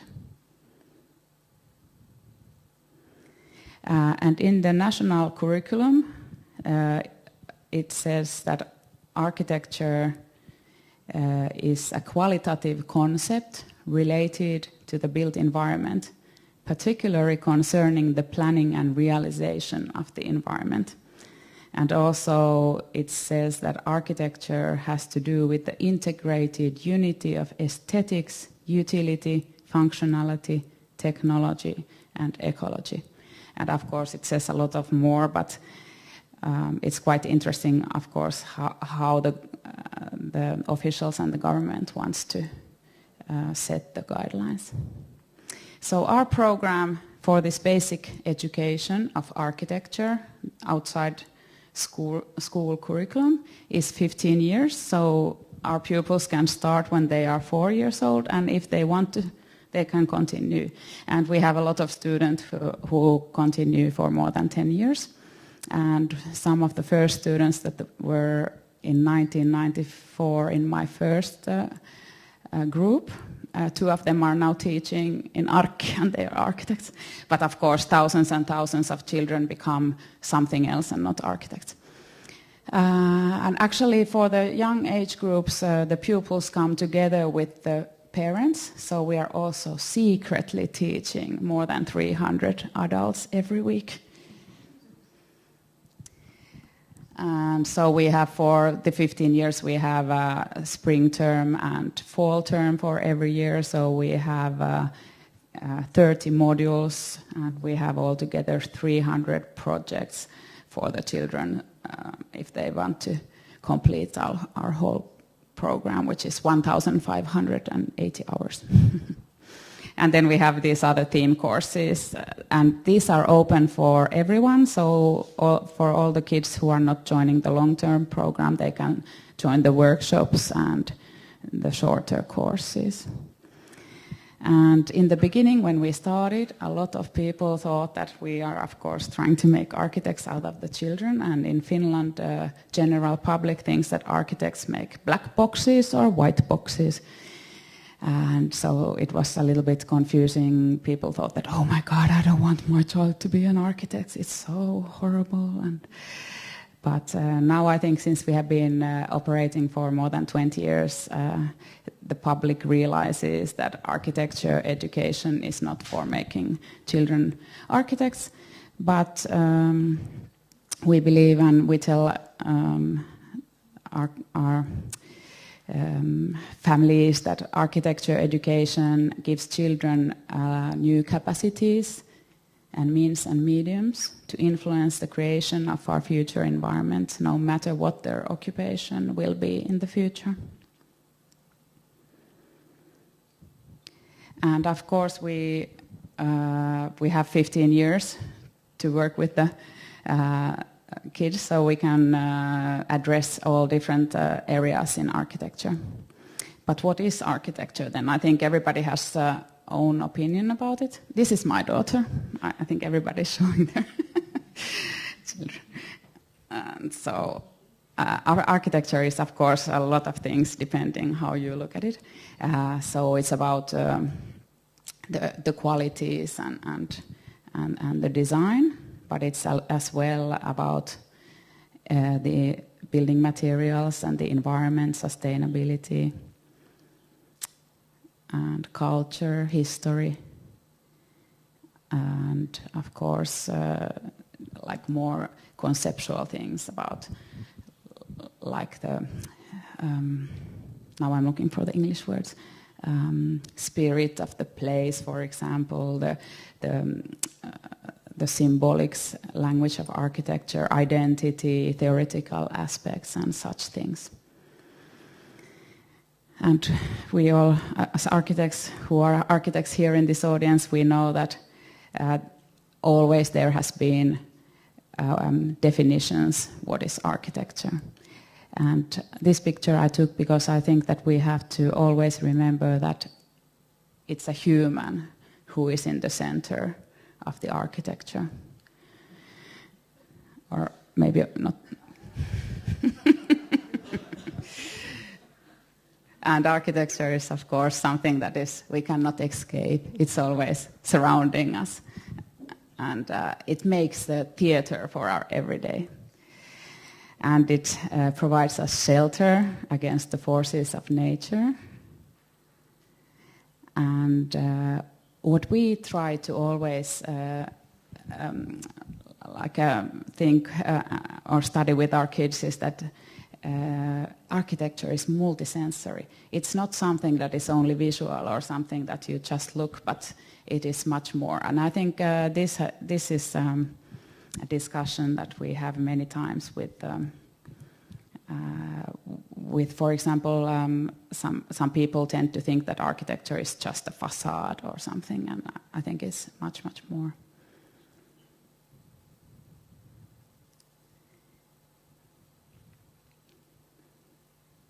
So these are just some aspects to show that how many things there are in architecture, how many sides to it, and all these things and all this. Sorry. These are videos, but I'm not going to watch them.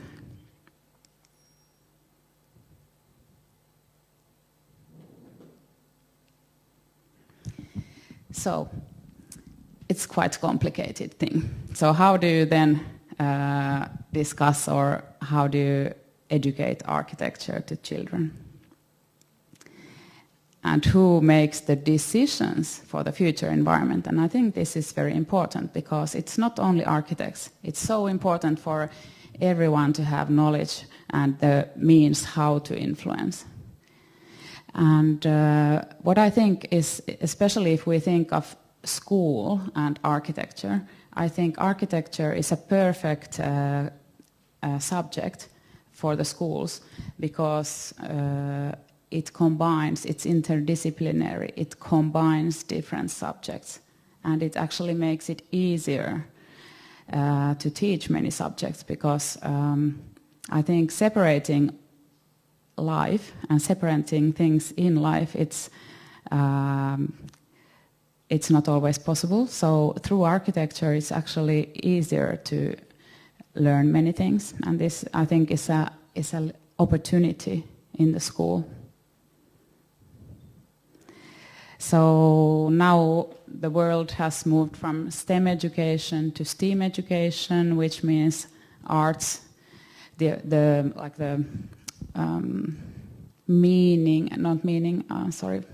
looking for the English word,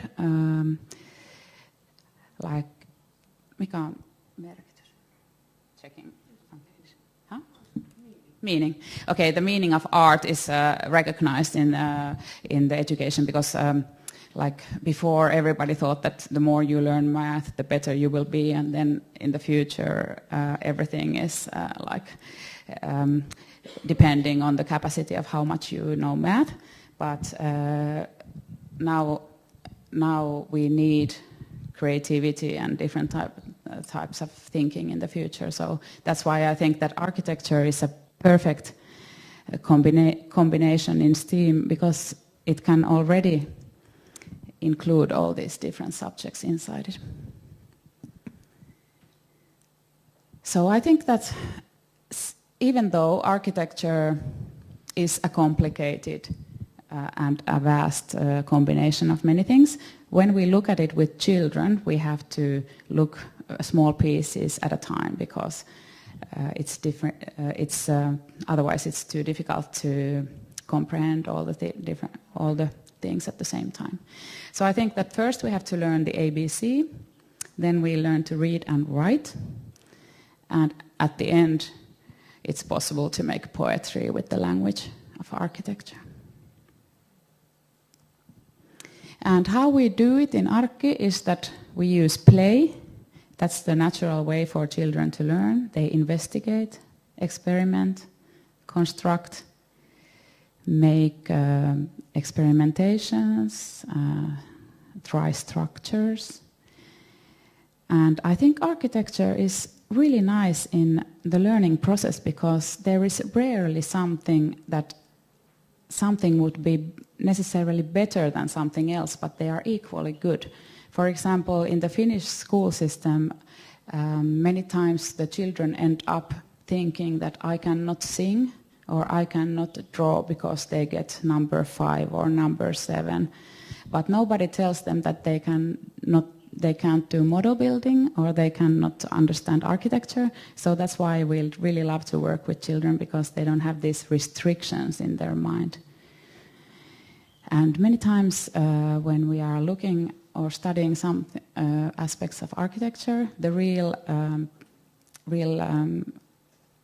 subject, what they are actually learning, is hidden under the undercover in the project.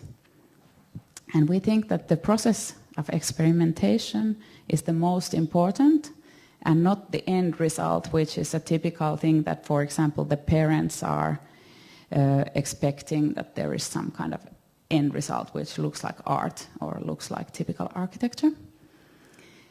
But right after that, I will say that also the end result is important. But this is not that it would be important for the parents, but I think it's important for the children themselves because we want them to get this feeling of succeeding so that whatever they do, whatever the process is, that they can get this feeling that they are succeeding. And I think that learning is happening best through this succeeding.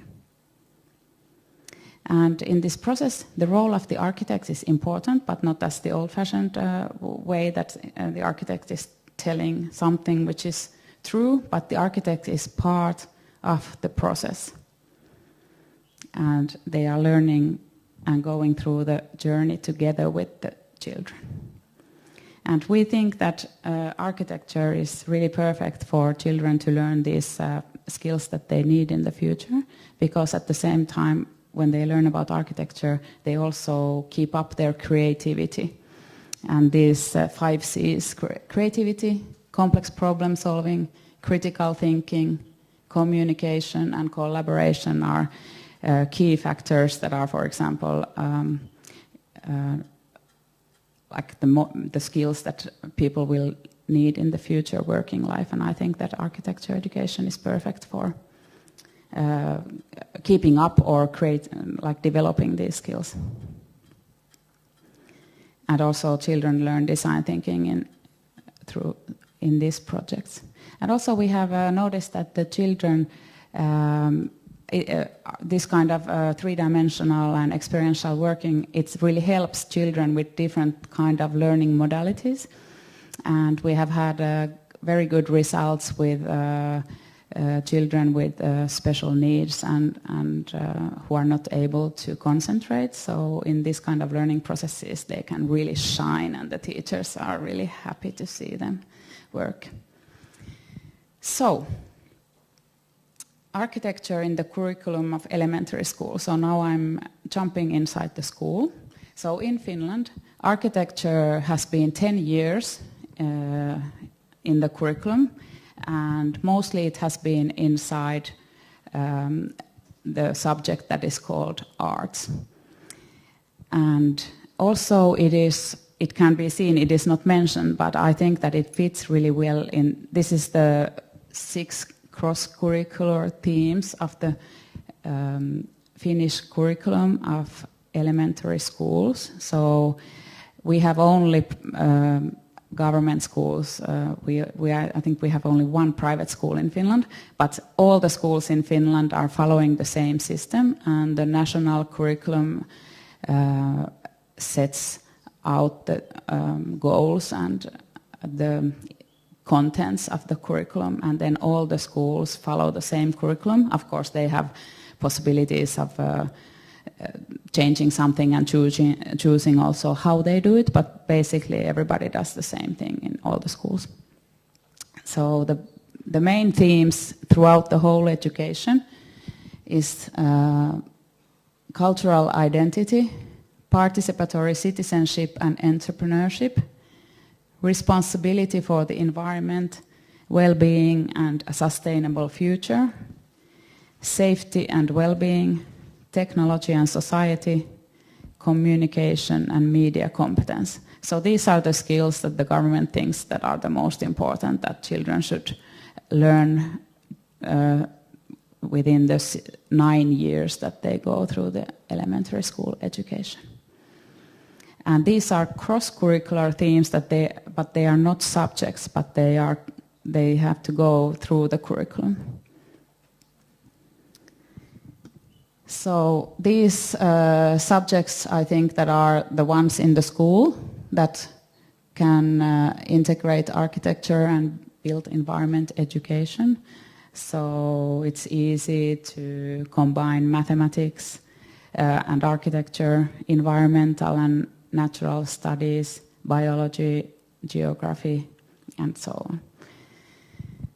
So actually, under all these subjects, there are some things that are related to architecture. But the main this is the, like all the subjects in the school. And theoretical subjects is 65%, arts and skills 24%, and other subjects 10%. And inside this 24% of arts and skills, there is 3.7% of hours are visual arts, 3.1% are music lessons, 4.8% are crafts lessons, 8% sports, and 5% something else that the schools can choose. And inside this 3% of visual arts, the main topics are visual expression and thinking, artistic knowledge and cultural expertise, environmental aesthetics, architecture and design, and media and visual communication. So the part of architecture design and is not a very meaningful or large part in our national core curriculum, if you look at it this way. And in hours, it means that it is 72 hours in 9 years, which means 8 hours in 1 year and 1 hour in a month. So this is the reality in normal schools. Of course, teachers can choose if they want to have more architecture in the curriculum. And these are the topics that should be learned in these 72 hours of architecture education: architecture, environmental and aesthetics.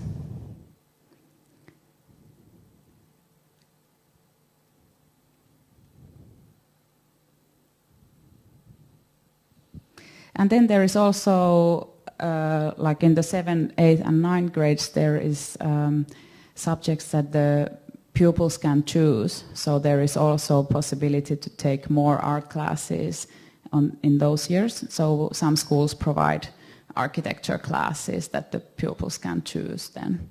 But it depends on the schools. So mostly small schools don't offer that, but bigger schools can have more a variety of different schools. So this is the previous ones was how it is in the curriculum, and all the teaching is done by the elementary school teachers, and for grades 1 to 6 we have only one teacher who teaches all the subjects, except sometimes there is a music teacher which is a separate teacher. So then the burden of teaching this architecture is on the shoulders of the teachers. Some cities have then decided that maybe they should involve professionals, professional architects, for example, or professional musicians. So, for example, Espoo and Vantaa city, they have this option, which means that schools can have architecture workshops, and the city is actually commissioning or buying them from our school, the architecture workshops, and it is free for all the school groups. So in Espoo city, the 5th graders, they can come to architecture workshops, or we can send an architect to the schools.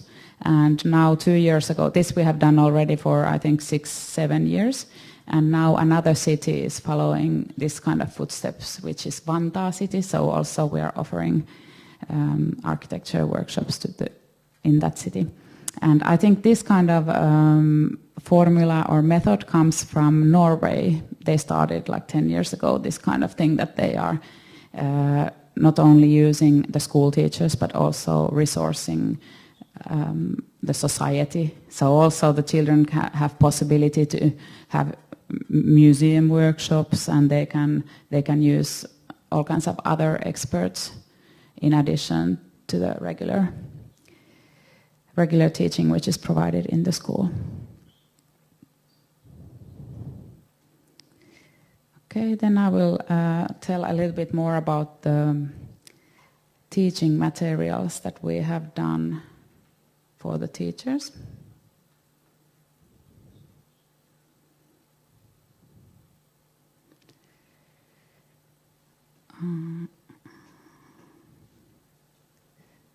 So the first one, what we did, is this toolkit, and you can look at it later. I have it here with me, and the idea in this one is that there is different subjects, and we made it as an open book, so there is like simple pages, so it doesn't look so terrifying. You can just pick one card and do something, and you don't have to think that you have to complete the whole book. So we thought that this would be like a nice formula, so it doesn't look so scary.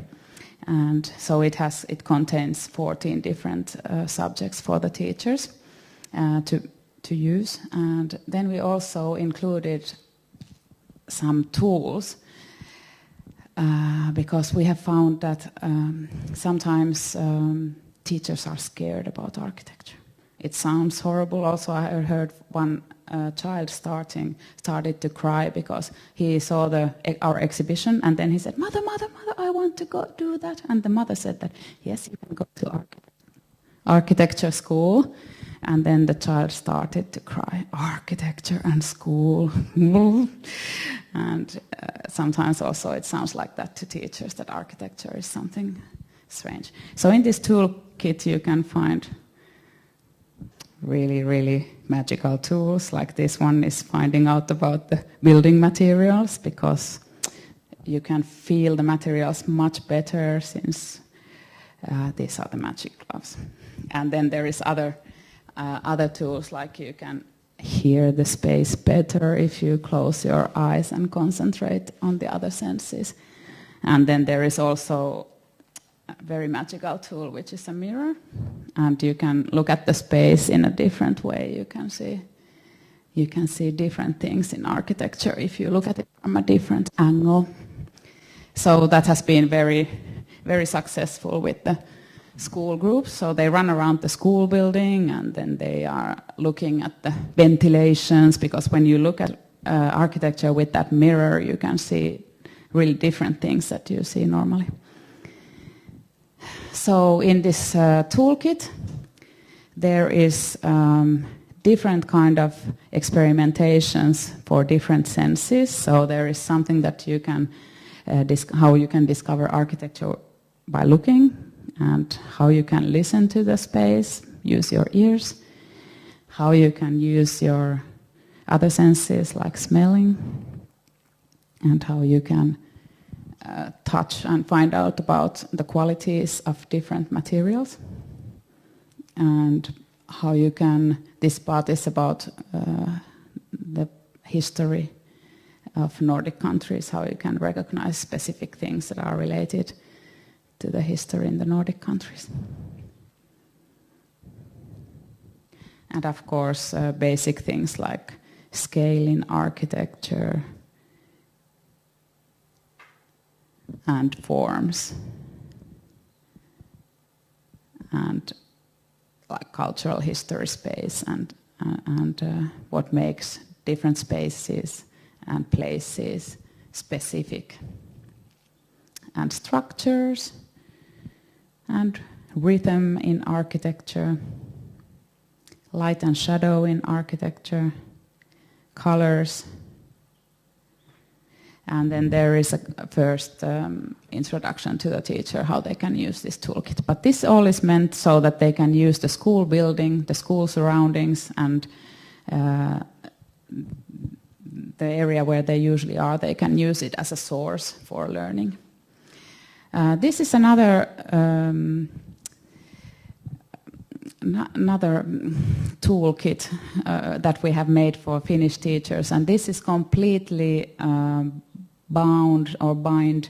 binded with the Finnish curriculum, and it is meant for elementary school grades 1 to 6, and we had some teachers also together with architects making this, because we heard from the teachers that they would really much like to teach or involve architecture, but they don't know how, they don't have time, and they don't have the resources or materials.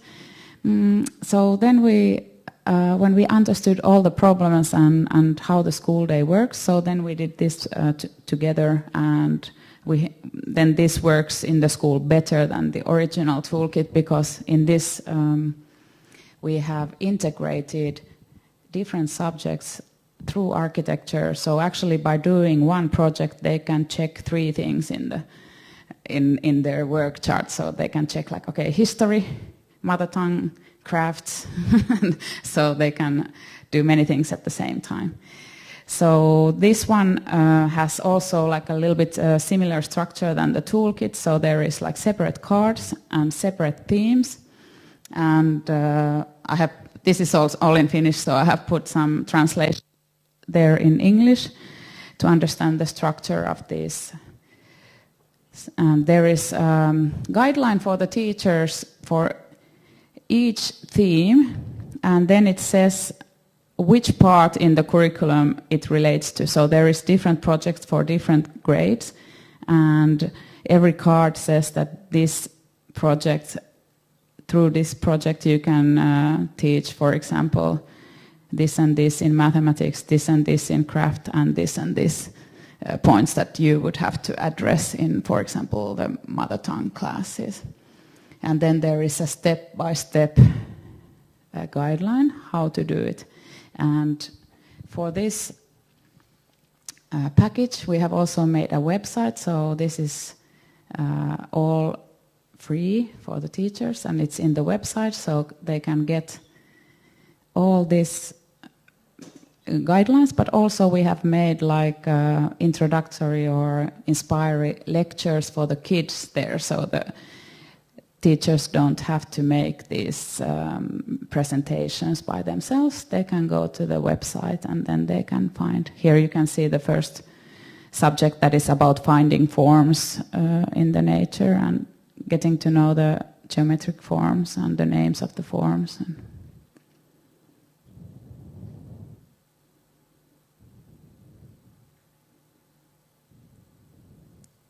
And this one is about three-dimensional forms.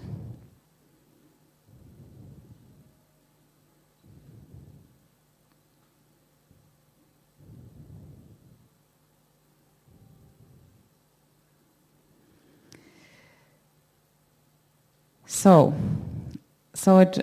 it seems like this one is working quite well because it's simple and they can use the material quite easily. And for example, if they choose, they can look here that, okay, I'm grade 1 and 2, what can I do? And then they look at what kind of, which one they want to use from the subjects. And then they can see that on the side they can look that there is explanation, and then they can see all the pictures that are. Now I lost my my registration somehow expired from here. I was set out from here. But for each subject there is the lecture, and under each picture there is a few sentences what they can discuss with the children. So I think that pretty much we could cover here all the difficulties that were previously in the other project, that it was not so easy to use because they didn't know how to start it or how to talk about the subjects with children. So this one is then unfortunately now only in Finnish language, but I can show a few more slides here about the different subjects. So one of the subjects is spaces. And for different grades there are different things about the spaces. And here always they can see, when they prepare it, they can see what kind of materials, for example, they need to have handy when they start doing this project. And here is just some pictures of this one. But I have these materials with me, so I can later pass them on. And I also have the latest book that I have written. So if you're interested in going through this, so you can do it later before you leave.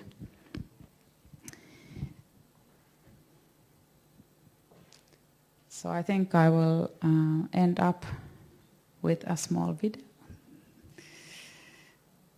And since it's so warm here, I think we can watch a little bit igloo building.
Muchas gracias, Pisla. ¿Y alguien tiene alguna pregunta en concreto? ¿No? Bueno, o ahora... Vale. Bé, jo sí que voldria fer una pregunta perquè jo crec que tots tres han deixat molt clar que integrar l'ensenyança dels valors de l'arquitectura en l'educació infantil aporta molta mirada, aporta molt de pensament, aporta molt de poder ser crític, aporta molt de poder veure amb uns altres ulls a l'entorn i a l'hàbitat, el camí de l'escola, tots aquests exemples que ens estan posant. I jo el que els volia, aprofitant que estan ells tres aquí, que ens han explicat les seves experiències, nosaltres intentem, tenim molta enveja perquè hem de començar de zero, però intentem des del col·legi impulsar un projecte que tingui contingut i que per tant ja tingui uns objectius. La meva pregunta seria, el José Manuel ho ha dit, diu, nosaltres estem en un punt ja que podríem desaparèixer i això ja aniria sols. A nosaltres també ens agradaria, però penso que la creativitat que hi ha a vosaltres que us esteu dedicant a això s'ha de suplir amb materials si no hi ha arquitectes al front. Llavors la pregunta és, els tres projectes, quan arriben a les escoles, tots tres tenen materials, això està clar, però jo crec que algun d'ells es basa més en l'arquitecte i d'altres en la formació dels professors. I què ens aconsellaríem més? Si anem per la línia de la formació dels professors o per la línia de que siguin els arquitectes que buscant aquest espai també s'integrin en aquesta formació?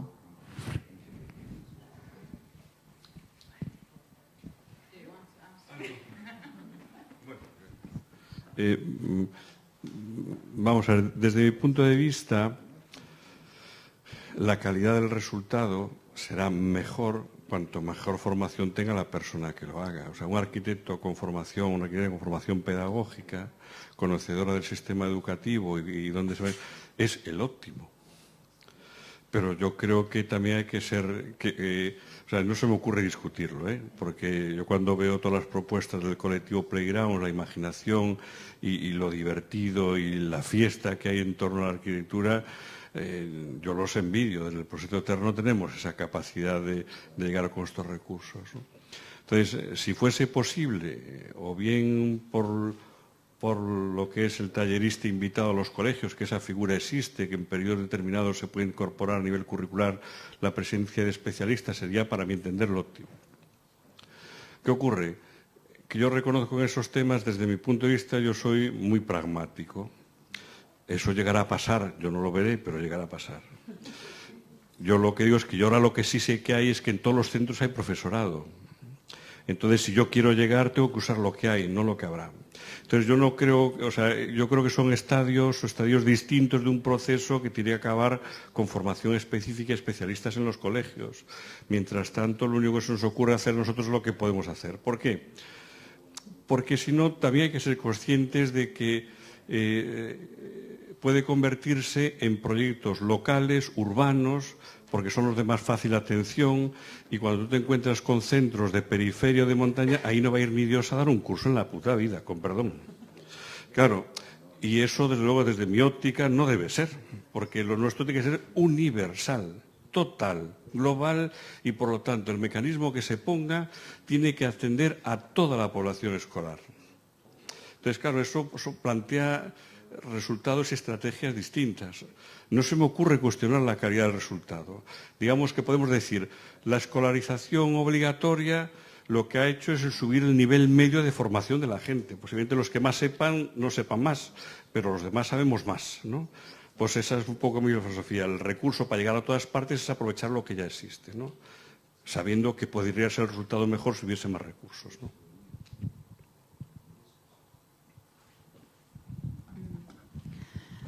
I think it depends a lot in the structure of the society, that how you are able to work, because all work needs resources. And I think that architects have the skills and they have the skill understanding how to about architecture, and then maybe the teachers have the pedagogical skills, but they don't know about architecture. So I think somehow combining this, maybe working together, might be a good idea. And of course, it's possible to train architects to teach. Many architects teach already in the universities, but I think it's quite different teaching children. But I think it depends a little in the structure. And I heard about this new start here in Spain, that architecture is coming to the schools, but I don't know more how is it going to be arranged. But I really hope that architects will be a strong part in it, because it's not so easy. If I'm a teacher, I read some papers and then I would, for example, start teaching biology without any previous knowledge about it. Of course, it would be like teaching from the paper. So I think it's more lively if you have a connection with the humans, because I believe that there is so much information that if it's boring, nobody will learn. But if you interact with a person who is passionate about architecture and who is talking about it, I think the learning is like 100% more.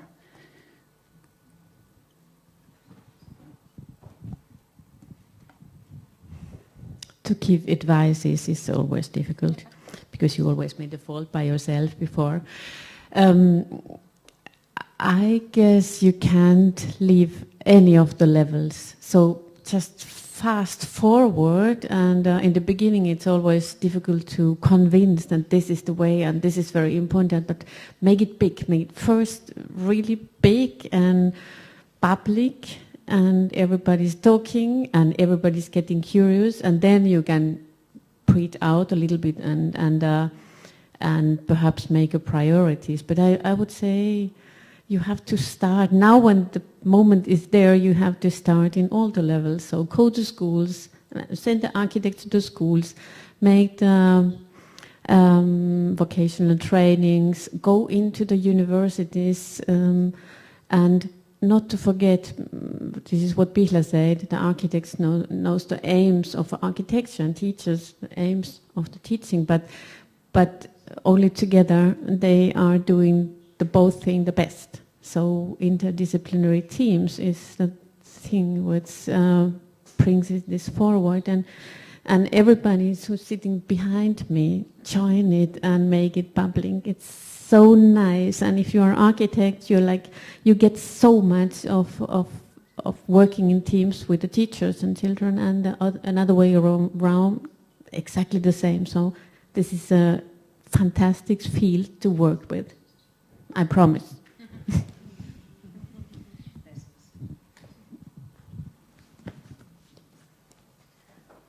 ¿Alguien quería hacer una pregunta más? ¿No? Seguro, ninguna como docentes. ¿Cómo se ha podido...? Bueno, yo también un poco... realmente son, creo que, 3 experiencias muy enriquecedoras. Son 3 propuestas diferentes, pero enriquecedoras a la vez las 3, con enfoques diferentes y creo que realmente válidos, porque los 3 están consiguiendo el objetivo, que es llevar las arquitecturas de una manera muy consolidada ya a lo que es la educación escolar. Entonces, son diferentes metodologías, pero con un mismo objetivo. La de José Manuel, que realmente hacéis como un estudio previo muy, muy profundo, ¿no? Conjunto a profesorado en cada una de las etapas, porque está muy, muy estudiado. Realmente, cuando vosotros os juntáis con los profesores para hacer todas estas herramientas educativas para que llegue a los colegios, ¿en qué os basáis? ¿Os basáis para que llegue, porque al final está metido en el curricular, todas vuestras herramientas educativas, ¿os basáis que va a llegar alguna asignatura en concreto o os basáis en lo que los profesores, según las etapas, crean que es más específico llegar de alguna manera? ¿Cuál es el mecanismo? ¿Cómo se logra? Bueno, en nuestro caso... Hicimos siempre en todos los casos un análisis previo del currículum vigente, de la etapa. Buscamos profesorado, o sea, dentro de las estrategias que comenté, uno de los cómplices que tenemos son 2 asociaciones de profesorado de Galicia, ¿no? O sea, gente que está metida en procesos de innovación educativa, que tienen sus compromisos con la formación del profesorado. Entonces, ellos ya nos aportan una parte de esos cómplices necesarios para el desarrollo de los materiales. Después depende de las etapas, ¿no? Por ejemplo, las etapas de infantil son tan integradoras que es que en realidad cualquiera de los recursos que les das pueden hacer el profesorado lo que quieran con ellos, ¿no? Cualquier tema de esos le vale, ¿no? En primaria, pues tienen, aunque los currículos también nos los cambian para cada 2x3 y cambian las áreas, ¿no? Estaba el área del conocimiento del medio, ¿no? Que es en principio donde se integra todo esto y es donde el perfil que nosotros utilizamos, pero claro, eso también es muy amplio, les permite muchísimo, ¿no? En secundaria, en principio, nosotros planteamos siempre el acercamiento a la arquitectura y a los espacios que habitamos desde el ámbito de las ciencias sociales. Porque entendíamos que era donde mejor encajaba nuestra reflexión, ¿no? Esa lectura sobre la construcción colectiva del territorio, las relaciones económicas, geográficas, yo qué sé, sociales y todas estas cuestiones que entendemos que son lo que dan origen a las arquitecturas, tenían ahí su ámbito propio de reflexión. El problema es que también yo soy profesor de plástica. Las horas de plástica reducen constantemente, cuando hay que meter, no se las quitan a religión, pero a plástica sí. Y entonces que al final dije, estratégicamente, de nuevo, soy muy pragmático, no puedo ir a cargar las tintas así porque no tienen horas de docencia. Voy a donde las tienen. Ciencias sociales son las áreas de educación obligatoria que más horas tienen de dedicación, por lo tanto es más fácil que puedan entrar si les doy la coartada. Nuestra estrategia es siempre darle coartada al profesorado para que si quiere pueda hacerlo. Por lo tanto, lo que escogemos el currículo y dijimos, mira, tú si quieres puedes tratar estos temas o bien con los libros que tienes o con los recursos que aportamos. Y eso normalmente, el encaje definitivo nos lo da siempre el profesorado colaborador. Ellos nos dicen, aquí sí, aquí no, esto mejor en segundo, mejor para cuarto.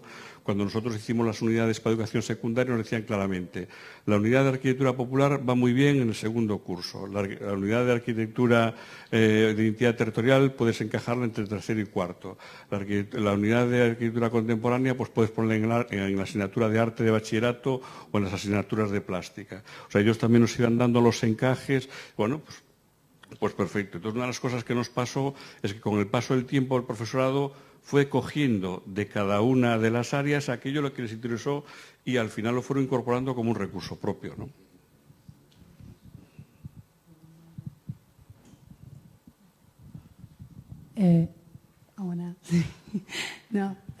Yo, como se preguntó, que estaban preguntando cuál sería la mejor manera de abordarlo, me gustaría preguntar al público, que no sé si hay bastantes docentes o profesores, que se imaginan, muy corto, que no de miedo, pero cómo se imaginan que sería la mejor manera de abordar este tema, ¿no? De cara a si sería experiencial, en el sentido que hubiera un grupo de arquitectos que fuera a formar, si sería un poco con, no sé, una fichas, o no quiero decir fichas, algún tipo de programa que ayudara, o no sé, que desde el punto de vista de ustedes y de haber escuchado 3 experiencias, porque me parece interesante, como también todos aquí somos arquitectos, escuchar la palabra de no sé si alguien se anima.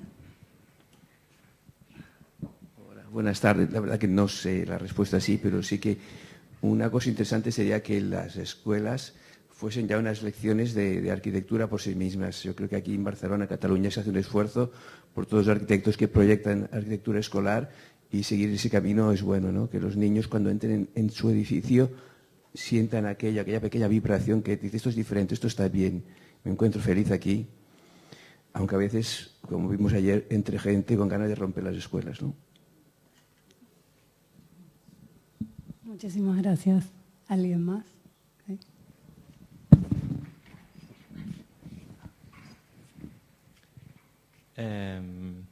Bueno, yo creo que hay 2 líneas. Una podría ser aprender a utilizar, lo comentábamos hace unos días, otras personas aquí presentes. Aprender a utilizar por parte de los alumnos y de los profesores los propios edificios, ¿no? Entender el edificio, como sabemos, como una máquina de habitar y aprender a que los usuarios realmente los usen y los valoren y los entiendan tal y como con todas las ideas y complejidad que hay detrás de su diseño. Esto por un lado, esto también es culturalizador.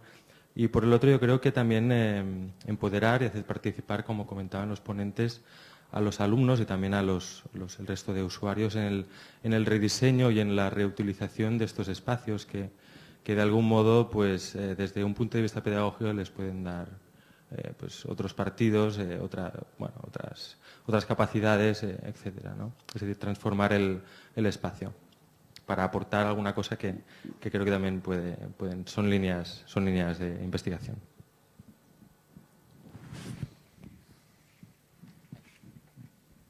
Muchas gracias. ¿Alguien más? ¿Se anima?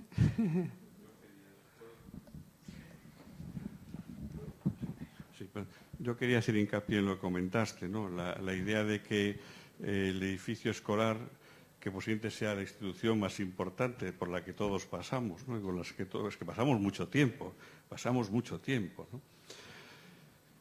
Que no transmite emoción es una profunda tristeza, o sea, que sea un espacio colectivo a pesar de la arquitectura que en muchos casos tenemos, ¿no? Yo tengo un recuerdo de pequeñito, la primera vez que fui a mi instituto. Yo fui a un instituto de esos que se hacían uno por provincia, en los años 20, 30, o con la República. Y yo me acuerdo que yo era pequeñito, iba a parvulitos, lo que debía ser. Pues tengo el recuerdo de que la primera vez que entré allí, yo entré en un sitio que de allí debía pasar algo importante. ¿Por qué? Porque era distinto. O sea, aquello tenía otra escala, era otra cosa. No era un cubierto donde simplemente no hacía frío, sino que tenía la sensación de que aquello representaba una institución, en el sentido que Kant habla de las instituciones, aquellos sitios donde se concentran las aspiraciones de una colectividad, ¿no? Y yo creo que eso, por desgracia, está muy ausente de las arquitecturas escolares, ¿no? El espacio escolar como educador es fundamental para todo aquello que estamos contando. Es el primer gran ejemplo de que los espacios pueden ser otra cosa y tienen que servir más allá de ser un simple contenedor, ¿no? O sea, que sea facilitador de procesos, que sea un espacio educador y todas estas cosas, creo que son fundamentales. Pero eso es que es responsabilidad fundamental del promotor, ¿no? En este caso, pues las administraciones autonómicas, o que son los que tienen la responsabilidad máxima de esto, ¿no? Y después nosotros hay que hacer nuestro trabajo. Yo me acuerdo que hace unos años, con toda la implantación de la LLavors, pues lo habréis vivido aquí, se construyeron muchísimos institutos y centros de primaria por el trámite de urgencia. Yo no sé, aquí en Galicia fue así, ¿no? O sea, te obligaban a hacer un proyecto en 3 meses que después dormía año y medio en una estantería, ¿no? Pero eso era una coartada para poder encargar el proyecto a quien tú querías, en concreto el político de turno. Lo resolvían allí, eran unos proyectos horrorosos, donde no había espacio, con unos estándares educativos malísimos y bajísimos, donde supongo que lo sabéis, pero por ejemplo no estaba contemplado ningún espacio de reunión en un centro educativo. Es increíble. La normativa que contemplaba los colegios en aquel momento no contemplaba ningún espacio de encuentro del alumnado en un colegio. Bueno, pues ese es el marco que nos dimos, ¿no? Quiere decir que de esos polvos estos lodos, pero claro que es dramático. Y lo que tú dices, tiene que ser conmovedor, tiene que dar la sensación de que entras en algo profundamente valioso para todos, ¿no?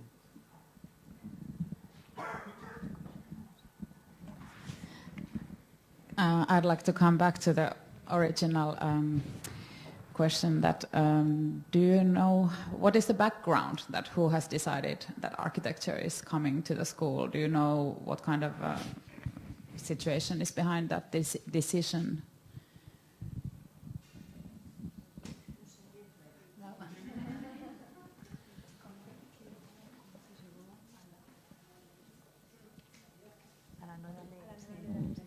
Bien, bueno, pues casi que... Sí, bueno, pues la nueva ley de arquitectura lo que nos ha dado es una normativa donde podemos empezar a actuar sobre la difusión de la arquitectura en serio, sobre todo en las edades escolares, pero también en el conocimiento de la arquitectura desde otro punto de vista, porque es de interés general. Entonces, que la arquitectura sea de interés general es haber subido a un nivel el entorno que tienen las personas a un nivel que hay que cuidarlo, hay que preservarlo, hay que entenderlo, hay que participar en cómo se plantea y cómo se puede hacer mejor para ser más felices los que viven en ese entorno y en ese espacio. Esto fue, y voy a pasar la palabra a él, nuestro decano, que empezó ya de hace 2 años, 3 años, a plantear que a partir de unas posibilidades que el Gobierno de la Generalitat de Cataluña entendió que sí que podía tirar adelante la ley de arquitectura, pues empezamos a hablar y hemos consolidado y estamos muy contentos en el Parlamento catalán porque además ha sido una ley que se ha aprobado con una mayoría muy importante, solo ha tenido unos 13 votos en contra, por razones no muy de la ley, sino más políticas, pero que ha tenido una gran aceptación porque se ha entendido que la arquitectura y el entorno arquitectónico y paisajístico es algo que tiene que ver mucho con las personas. Le doy un momento la palabra y así también va a poder terminar el acto porque ha llegado tarde. Lluís Comerón, nuestro decano. Sí. Buenas noches, bona nit, good evening. Sobre la ley y por tanto sobre el marco que ahora disponemos. De hecho, el proceso es inverso, es decir, no llegamos a la ley pensando en las escuelas, sino que fue al revés. Nosotros nos inspiramos sobre todo en la ley francesa del 87, donde por primera vez definieron la arquitectura en términos abstractos como una cuestión de interés general. Y lo que planteamos al Gobierno y al Parlamento es desarrollar las diferentes líneas que pueden significar eso. Una de ellas fue precisamente la de la formación en las escuelas. De todas formas, al ser una ley, no establece el cómo, sino el qué. Establece la dirección. Y ahora, seguramente, estamos empezando a trabajar conjuntamente con el Gobierno de la Generalitat para desarrollar el reglamento correspondiente para poder aterrizar ese principio general y, por lo tanto, generar su aplicación. Por eso, no la conveniencia, sino la necesidad de reuniones como esta, la necesidad de trabajar en ese sentido y, por lo tanto, terminar con nuestro absoluto agradecimiento, porque creemos tener más que una oportunidad, una puerta abierta, pero para que esto funcione y para que realmente podamos, desde esta iniciativa, llegar a las escuelas, necesitamos, por un lado, mantenerla abierta, pero por otro, tener algo que valga la pena hacer cruzar la puerta. Y eso es lo que necesitamos y eso es lo que les hemos pedido y lo que creemos haber aprendido hoy. ¿Qué es aquello que vale la pena para cruzar eso, utilizar ese instrumento y, por lo tanto, intentar llegar a las escuelas, a los niños y a la formación en arquitectura? Muchísimas gracias a todos los que habéis hecho posible, los organizadores, los ponentes y el público que nos habéis acompañado. Gracias y buenas noches.